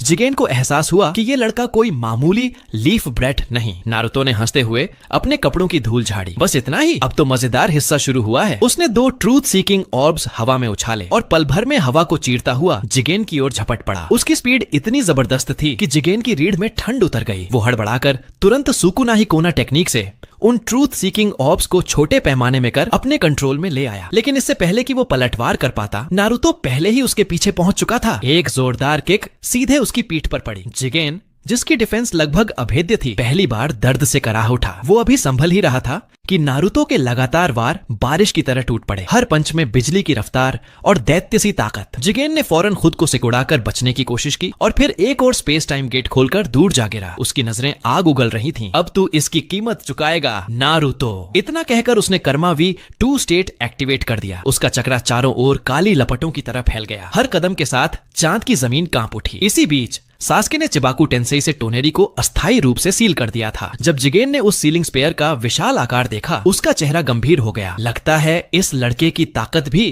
किसी मायने में नारुतो से कम नहीं। उसे याद आया, पिछले जन्म में इसी रूप में उसने नारुतो और सास्के दोनों को आसानी से कुचल दिया था। लेकिन अब उनके पास 6 पाथ्स की शक्ति थी और इस बार वो जरा भी लापरवाही नहीं बरतने वाले थे। बिना कुछ बोले जिगेन पलक झपकते ही नारुतो के सामने प्रकट हुआ और एक जोरदार किक उसके सीने पर दे मारी। नारुतो ने तुरंत ब्लॉक किया, फिर भी वो जमीन पर घिसटता हुआ कई मीटर दूर जा रुका। उसने सुन्न पड़े हाथ झटके और हल्का सा मुस्कुराया। इस स्टेट में तू अब भी उतना ही खतरनाक है। जैसे ही जिगेन ने दोबारा हमला किया, नारुतो अचानक वहीं से गायब हो गया और अगले ही पल वो उसके ठीक पीछे प्रकट हुआ। जिगेन ने दांत भींचे। अब असली टकराव शुरू होने वाला था। जब वो दोबारा नजर आया, तब तक वो पहले ही जिगेन के पीछे पहुंच चुका था। जिगेन ने दांत भींचे। कितनी तेज स्पीड है ये। उसने तुरंत अपना शरीर छोटा किया और नारुतो के पंच से बच गया। लेकिन तभी 6 पाथ की सुसानो तलवार उसकी जगह पर जा गिरी। अब जब वो सिकुड़ा हुआ था तो सास्के, जिसके पास दोनों रिनेगन थे, उसके लिए किसी भी दिशा में छिपना नामुमकिन था। जिगेन गुस्से में चिल्लाया, इंसान इतना ताकतवर कैसे हो सकता है? उसने अपनी आंखें पूरी खोली और पहले से सोखी हुई ट्रुथ सीकिंग ऑर्ब्स फेंक दिए ताकि सुसानो की तलवार को रोक सके। पर सास्के और नारुतो दोनों एक साथ उस पर टूट पड़े। उनकी ताइजुत्सु में ताकत उससे कहीं ज्यादा थी। हालांकि दोनों को पूरी बढ़त मिल चुकी थी, लेकिन इतनी ज्यादा जीवन शक्ति रखने वाले ओत्सुत्सुकी को इतनी जल्दी हराना आसान नहीं था। इस वक्त सबसे जरूरी था उस चांद को रोकना जो लगातार धरती की ओर गिरता चला आ रहा था। नारुतो और सास्के ने तय किया कि पहले उसे पीछे हटाना होगा। एक ने अपनाई कुरामा की अवस्था तो दूसरा चला गया परफेक्ट सुसानो में। फिर नारुतो ने हाथ जोड़कर नेचर एनर्जी सोखना शुरू किया। कुरामा ने उसका रूप लेकर 3 सिर और 6 भुजाओं वाला विशाल रूप धारण कर लिया। उधर सास्के ने भी इंद्रा का तरीका अपनाकर नेचर एनर्जी को अपने सुसानो के साथ मिला दिया। प्रकृति की इस शक्ति से उसका सुसानो एक नए स्तर तक पहुंच गया, अल्टीमेट सुसानो। जिगेन ने सामने खड़े इन 2 दानवों को देखा। उसका दिल डर और जोश दोनों से भर गया। उसने अपनी शक्ति को दाएं पैर में केंद्रित किया और सीधे सास्के के सुसानो के सिर पर वार किया। लेकिन सास्के ने अविश्वसनीय स्पीड से वो हमला चकमा दे दिया। जिगेन हैरान रह गया। ये सुसानो तो हमारी जाति की विरासत है, फिर भी इन इंसानों का इतना तेज कैसे हो गया? सास्के ने ठंडी सांस छोड़ी। उसे अब भी याद था वो पल जब पिछली जिंदगी में इसी ने उसके सुसानो को एक ही किक में तोड़ दिया था। आज की इस स्पीड के लिए उसने ना जाने कितनी मेहनत झेली थी। उसने उसी झटके के मोमेंट को पकड़ा और एक जोरदार पंच से जिगेन को दूर उड़ा दिया। फिर तुरंत हाथ में इंद्रा का अस्त्र तैयार कर लिया। दूसरी तरफ नारुतो भी तैयार था। उसने 6 पाथ की अशुरा गोला को सास्के के इंद्रा अस्त्र के साथ जोड़कर जिगेन की ओर फेंका। नारुतो ने इसे नाम दिया छपत्थों का शिनरा तेनक्यो। जिगेन के पास पीछे हटने की कोई जगह नहीं थी। उसने दाइकोकु टेन की सारी हथियारों को बुलाकर एक विशाल डिफेंस बैरियर बना लिया, पर वो भी सास्के और नारुतो के संयुक्त हमले को नहीं रोक पाया। वो हमला सीधे उसकी देह पर गिरा। चारों ओर जमीन कांप उठी। सास्के और नारुतो ने एक दूसरे की ओर देखा और हल्की मुस्कान दी। पिछली जिंदगी का बदला आखिर पूरा हुआ। हमला रुकने पर बुरी तरह घायल जिगेन जमीन पर पड़ा था। उसके सिर के सींग तक टूट चुके थे। वो उठकर दोनों को घूरने लगा, कुछ कड़े शब्द कहे और फिर टाइम स्पेस गेट खोलकर चांद से गायब हो गया। नारुतो ने उसे रोकने की कोशिश नहीं की क्योंकि समय अब भी सही नहीं था। पहला काम था चांद को रुकवाना। सास्के ने वह सील तोड़ी जिसमें टोनेरी को चिबाकू टेंसेई में कैद किया गया था। काफी देर तक फंसे रहने के कारण टोनेरी अब बेहोश हो चुका था। नारुतो ने अपनी यांग शक्ति से उसे ठीक किया। होश में आते ही टोनेरी ने दोनों को देखा और तुरंत लड़ने की मुद्रा बना ली। नारुतो ने कहा, रुको, पहले मेरी बात सुनो। फिर उसने कोटोआमा त्सुकुमी का उपयोग किया ताकि सेज ऑफ 6 पाथ हागोरोमो को लेकर उसकी गलत फहमियां मिटा सके। 2 जन्मों का अनुभव रखने वाला नारुतो हागोरोमो और हमूरा और चांद पर घटित हर रहस्य को अच्छी तरह जानता था। टोनेरी यह सब सुनकर कांप गया और पूछा, तुम आखिर हो कौन और हमारे क्लैन के बीच जो कुछ हुआ वो सब तुम्हें कैसे पता है? नारुतो मुस्कुराया और अपना मुक्का आगे बढ़ाया। अगर सच में सब कुछ जानना चाहता है तो बस मुझसे फिस्ट बम्प कर। थोड़ा हिचकिचाने के बाद टोनेरी ने भी अपना हाथ बढ़ाया। जैसे ही दोनों की मुट्ठियां टकराईं, बेहद भारी जानकारी उसकी चेतना में बहने लगी, इतनी कि वह 2 कदम पीछे हट गया। वो हैरान होकर नारुतो और सास्के को देखने लगा, फिर हल्की हंसी के साथ बोला, समझ गया, अगर इसे भी गिनूं तो अब मैं तुमसे 2 बार हार चुका हूँ। इस तरह मामला आखिरकार शांत हो गया। टोनेरी ने नारुतो से माफी मांगी। मैंने निंजा वर्ल्ड को बेवजह मुसीबत में डाल दिया। नारुतो मुस्कुराया, चिंता मत कर, मैंने पहले से सब गांवों में तैयारी कर रखी थी। किसी बड़ी तबाही से हम बच गए। ये सुनकर टोनेरी ने राहत की सांस ली। फिर उसने नारुतो के निर्देश पर टेंसेगन की शक्ति का उपयोग करके चांद को वापस उसकी मूल कक्षा में भेज दिया। काम पूरा होने के बाद नारुतो ने उसे निमंत्रण दिया, अगर चाहे तो अब तू धरती पर हमारे साथ रह सकता है। लेकिन टोनेरी ने कहा कि वो फिलहाल यहीं चांद पर रहेगा ताकि आने वाले ओत्सुत्सुकी खतरों पर नजर रख सके। नारुतो ने उसका धन्यवाद किया और उसे एक फ्लाइंग थंडर गॉड कुनाई दी। कभी भी मुझसे संपर्क करना हो तो इसका इस्तेमाल करना। दोनों ने विदा ली और नारुतो व सास्के लौट आए निंजा वर्ल्ड में। इस बीच जिगेन किसी तरह बच निकला था। वो बुरी तरह घायल था पर अभी भी जिंदा। अब उसे खत्म करने का यही सबसे सही मौका था। नारुतो और सास्के ने फैसला किया कि वो खुद जाकर उसे ढूंढेंगे। दूसरी ओर जिगेन भागकर उस आयाम में पहुंचा जहां वो छोटा टेन टेल को कैद करके रखे हुए था। लड़ाई को याद करते हुए वह बड़बड़ाया, मैंने हजारों सालों तक शक्ति को निखारा। सोचा अब निंजा वर्ल्ड में मेरा कोई मुकाबला नहीं, पर वो दोनों, उनकी ताकत तो मेरी कल्पना से भी परे थी। यहाँ तक कि उस समय जिसने मुझ पर हमला किया था कागुया उनसे भी नहीं कम। तभी उसके बगल में कैद छोटा टेन टेल गुस्से में दहाड़ने लगा जैसे उसे चिढ़ा रहा हो। जिगेन ने ठंडी हंसी छोड़ी, अब तू भी मजाक उड़ा रहा है जानवर। वो उस पर और ब्लैक रॉड्स फेंकने ही वाला था कि अचानक उसके पेट पर बना काला गोला टूटना लगा। फिर एक के बाद एक दरारें फैलने लगीं। एक भयावह एहसास ने उसके भीतर घर कर लिया। असल में नारुतो और सास्के से हुई लड़ाई में उसका शरीर पहले ही अपनी सीमा तक पहुंच चुका था। पेट पर बनी दरारें फैलती गईं और फिर अचानक पूरा हिस्सा फट गया। वो खून उगलते हुए जमीन पर गिरा और उसकी शरीर से विशाल चक्रा बाहर निकलने लगा। वो चक्रा मिलकर एक नए रूप में बदल गया, ओत्सुत्सुकी इशिकी का असली शरीर। अभी तक दहाड़ता हुआ टेन टेल इस दैत्य जैसी ऊर्जा को महसूस करके कांप गया और तुरंत चुप हो गया। इशिकी ने अपनी आंखें खोली और खुद पर ब्याकुगन से नजर डाली। उसे एहसास हुआ कि उसके पास सिर्फ कुछ महीनों की ही जिंदगी बची है। अब एक नया वेसल ढूंढना बेहद जरूरी था। वो तुरंत अपने बेस पर लौटा और अमाडो से पूछा, कंटेनर मिला? अमाडो ने सिर हिलाया, नहीं, अभी तक नहीं मिला। वो बच्चा कावाकी तो अभी पैदा भी नहीं हुआ। लेकिन यह सुनकर कि निंजा वर्ल्ड में ऐसे लोग हैं जो इशिकी को हराने की ताकत रखते हैं, अमाडो के दिमाग में एक चाल चलने का विचार आया। उसने कहा, मैंने कई सालों तक निंजा वर्ल्ड का अध्ययन किया है। एक ऐसी क्लैन है जिन्हें हमेशा टेल्ड बीस्ट्स के कंटेनर के तौर पर चुना गया। अगर हम उस क्लैन के लोगों को ढूंढ लें तो तुम्हारे लिए सही वेसल मिल सकता है। वो क्लैन था उजुमाकी वंश। इशिकी ठहाका मारकर हंसा, तो वही सुनहरे बालों वाला लड़का नारुतो उसी क्लैन का है। अब तो खेल और भी दिलचस्प हो गया। कुछ दिनों की खोज के बाद उन्होंने आखिरकार एक सूटेबल उम्मीदवार ढूंढ लिया, अमेगा कुरे का नेता नागाटो। उसी समय अलग अलग गांवों में मौजूद हाशिरामा और बाकी सब ने देखा कि चांद अब धीरे धीरे धरती से दूर जा चुका है। उन्हें समझ आ गया नारुतो जरूर सफल हो गया है। जब सब लोग वापस ओरोचिमारू के बेस पर लौटे तो नारुतो ने सबको बताया कि चांद पर आखिर हुआ क्या था। सीधे शब्दों में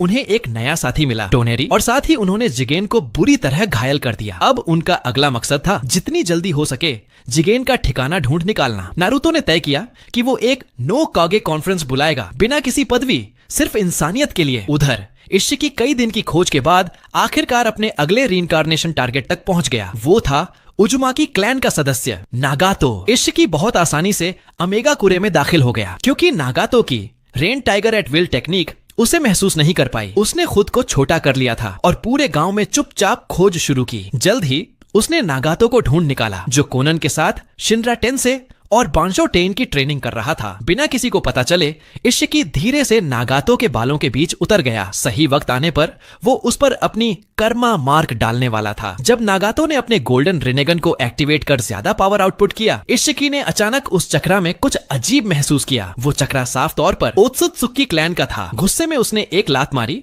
और नागातो को दूर फेंक दिया। फिर सामने आकर पूछा, ये आंखें तुझे कहां से मिली? अचानक हुए हमले से नागातो और कोनन दोनों चौंक गए। आवाज सुनकर काकुजू, डेडारा और सासोरी भी वहां पहुंच गए। नागातो ने ध्यान से इशिकी को देखा और तुरंत पहचान गया कि ये वही है, ओत्सुत्सुकी इशिकी, जिसके बारे में नारुतो ने बताया था। उसने कोनन और बाकियों को चेतावनी दी, कोई जल्दबाजी मत करना। फिर उसने ठंडे लहजे में इशिकी के सवाल को टाल दिया। इशिकी मुस्कुराया। जो बाहरी लोग ओत्सुत्सुकी की ताकत का इस्तेमाल करते हैं उन्हें तो उसी वक्त मार देना चाहिए, पर आज मैं तुझ पर रहम करूंगा और तुझे अपना वेसल बनाकर जिंदा रहने दूंगा। इतना कहकर वो पलक झपकते ही नागातो के सामने आ गया। नागातो ने तुरंत शिनरा 10 से एक्टिवेट किया। जबरदस्त रिपल्शन एनर्जी पूरे इलाके में फैल गई, पर इशिकी तनिक भी नहीं हिला। वो जैसे किसी मंद हवा में खड़ा हो, और अगले पल उसने नागातो का गला पकड़ लिया। काकुजू ने तुरंत अपनी अर्थ ग्रज फियर की टेंटेकल्स फेंकी, पर इशिकी ने बस एक झटका दिया। दर्जनों काले रॉड्स ने उसके सीने को भेद डाला। सासोरी और डेडारा भी कूद पड़े, लेकिन उनकी अटैक्स उससे पहुंचने से पहले ही इशिकी ने उन्हें अपनी डोजुत्सु से छोटा कर दिया। नागातो ने तभी पहली बार महसूस किया कि जिस क्लैन से नारुतो डरता था वो सच में कितना भयानक है। उसे अफसोस हुआ कि नारुतो को ऐसे दुश्मन से लड़ना पड़ा। जब कोनन ने अटैक करने की कोशिश की, नागातो ने हांफते हुए कहा, कोनन पेपर बनकर उड़ जाओ, नारुतो को बताओ, सिर्फ वही इसे हरा सकता है। इशिकी ने जैसे ही नारुतो का नाम सुना उसकी पकड़ और मजबूत हो गई। वो पागलों की तरह हंसते हुए बोला, तो तू भी उजुमाकी नारुतो को जानता है? अफसोस अब बहुत देर हो चुकी है, अब वो भी तेरी किस्मत नहीं बदल सकता। काले निशान नागातो के शरीर पर फैलने लगे और कुछ ही पलों में इशिकी ने अपने कर्मा सील को पूरा कर दिया। अब चाहे नारुतो इस शरीर को हरा भी दे, इशिकी उसके जरिए फिर से जन्म ले सकेगा। जमीन पर गिरा नागातो हांफते हुए अपनी हथेली पर देखता है, जहां एक काला हीरे जैसा चिन्ह उभर आया है। उजुमाकी क्लैन की ताकत की वजह से उसका शरीर जल्दी ही इशिकी के चक्रा के साथ एडजस्ट हो गया। इशिकी जोर से हंस पड़ा। अमाडो की बात सही थी, उजुमाकी क्लैन वाकई हमारे लिए सबसे परफेक्ट वेसल है। इसी बीच कोनोहा में नारुतो और त्सुनादे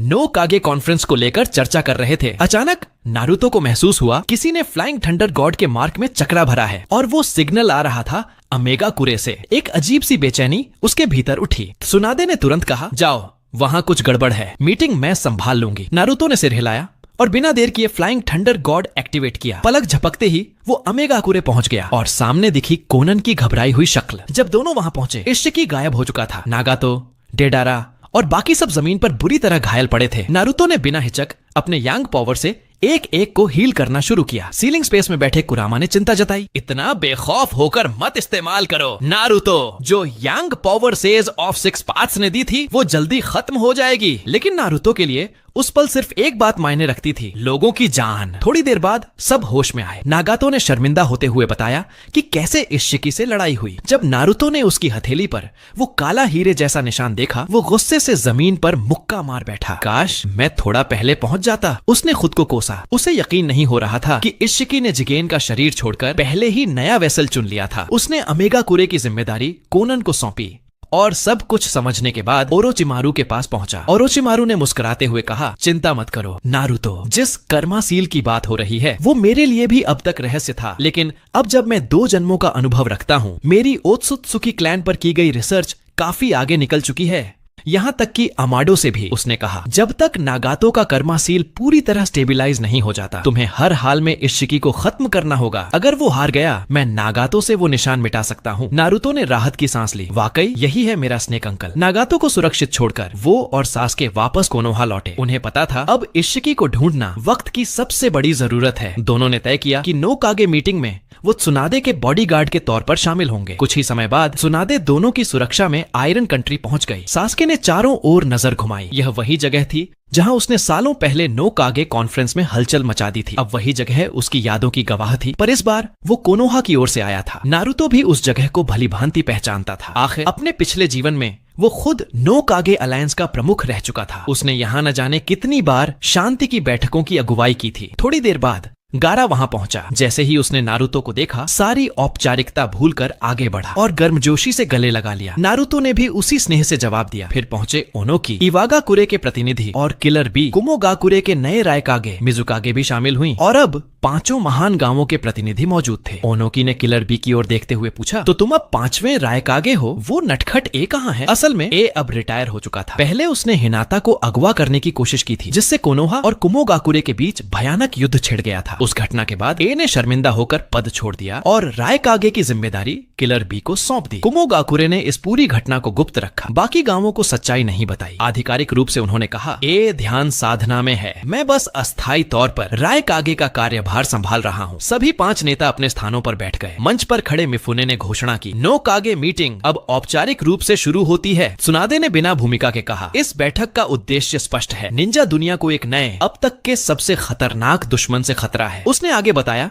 कि हाल ही में हुई उल्का वर्षा कोई प्राकृतिक घटना नहीं थी, बल्कि उसे धरती से टकराने के लिए भेजा गया था ओत्सुत्सुकी क्लैन द्वारा। यह नाम सुनते ही वहां मौजूद हर शिनोबी कांप उठा, क्योंकि यह कोई साधारण दुश्मन नहीं था, बल्कि वो ताकत थी जिसने खुद देवताओं को भी चुनौती दी थी। मेई तेरेमी ने हैरानी से पूछा, कोनोहा को पहले से कैसे पता था कि गांव पर उल्का हमला होने वाला है? तो सुनादे कुछ कहने ही वाली थी कि नारुतो एक कदम आगे बढ़ा। ये बात मैं खुद समझाता हूँ। वो बिल्कुल वैसे ही बोला जैसे कभी ओनोकी कहा करता था, और सबको निंजा वर्ल्ड के युद्धों का असली इतिहास बताने लगा। उसने समझाया कि निंजा संसार की असली जड़ें ओत्सुत्सुकी जाति से जुड़ी हैं। वो लोग जिन्होंने कभी सेज ऑनेफ 6 पाथ्स यानी हागोरोमो तक को चुनौती दी थी। जब नारुतो ने ओत्सुत्सुकी, हागोरोमो, कागुया और हामुरो जैसे नाम लिए तो सबके चेहरे पर हैरानी और डर एक साथ झलकने लगा। उसने कहा, हमारा अगला दुश्मन कोई इंसान नहीं, बल्कि वही जाति है जो सेज ONF 6 पाथ से भी कहीं ज्यादा शक्तिशाली थी। किलर बी और गारा ने पहले ही नारुतो की यादें देखी थीं, इसलिए उन्हें कोई शक नहीं हुआ। लेकिन ओनोकी और मेई तेरेमी को यकीन नहीं हो रहा था। नेजी ने अपना ब्याकुगन एक्टिवेट किया और नारुतो की ओर देखा, जो बाहर से तो शांत लग रहा था, पर अंदर से उसकी ताकत किसी आग के समंदर जैसी थी। बस एक पल में ही उसका शरीर पसीने से भीग गया, घुटनों के बल जमीन पर गिर पड़ा और हाँफने लगा। चोजुरो को लगा कि नारुतो ने उस पर हमला किया है। वो तुरंत तलवार निकालकर झपट पड़ा, लेकिन तभी सास्के ने सिर्फ अपने रिनेगन से एक नजर डाली और चोजुरो वहीं पर ठिठक गया, हिल भी न सका। पौराणिक रिनेगन को देख सब एकदम चुप हो गए। तभी नारुतो मुस्कुराया, डरने की जरूरत नहीं है, हमारा मकसद झगड़ा नहीं, एकता है। निंजा वर्ल्ड को एकजुट करना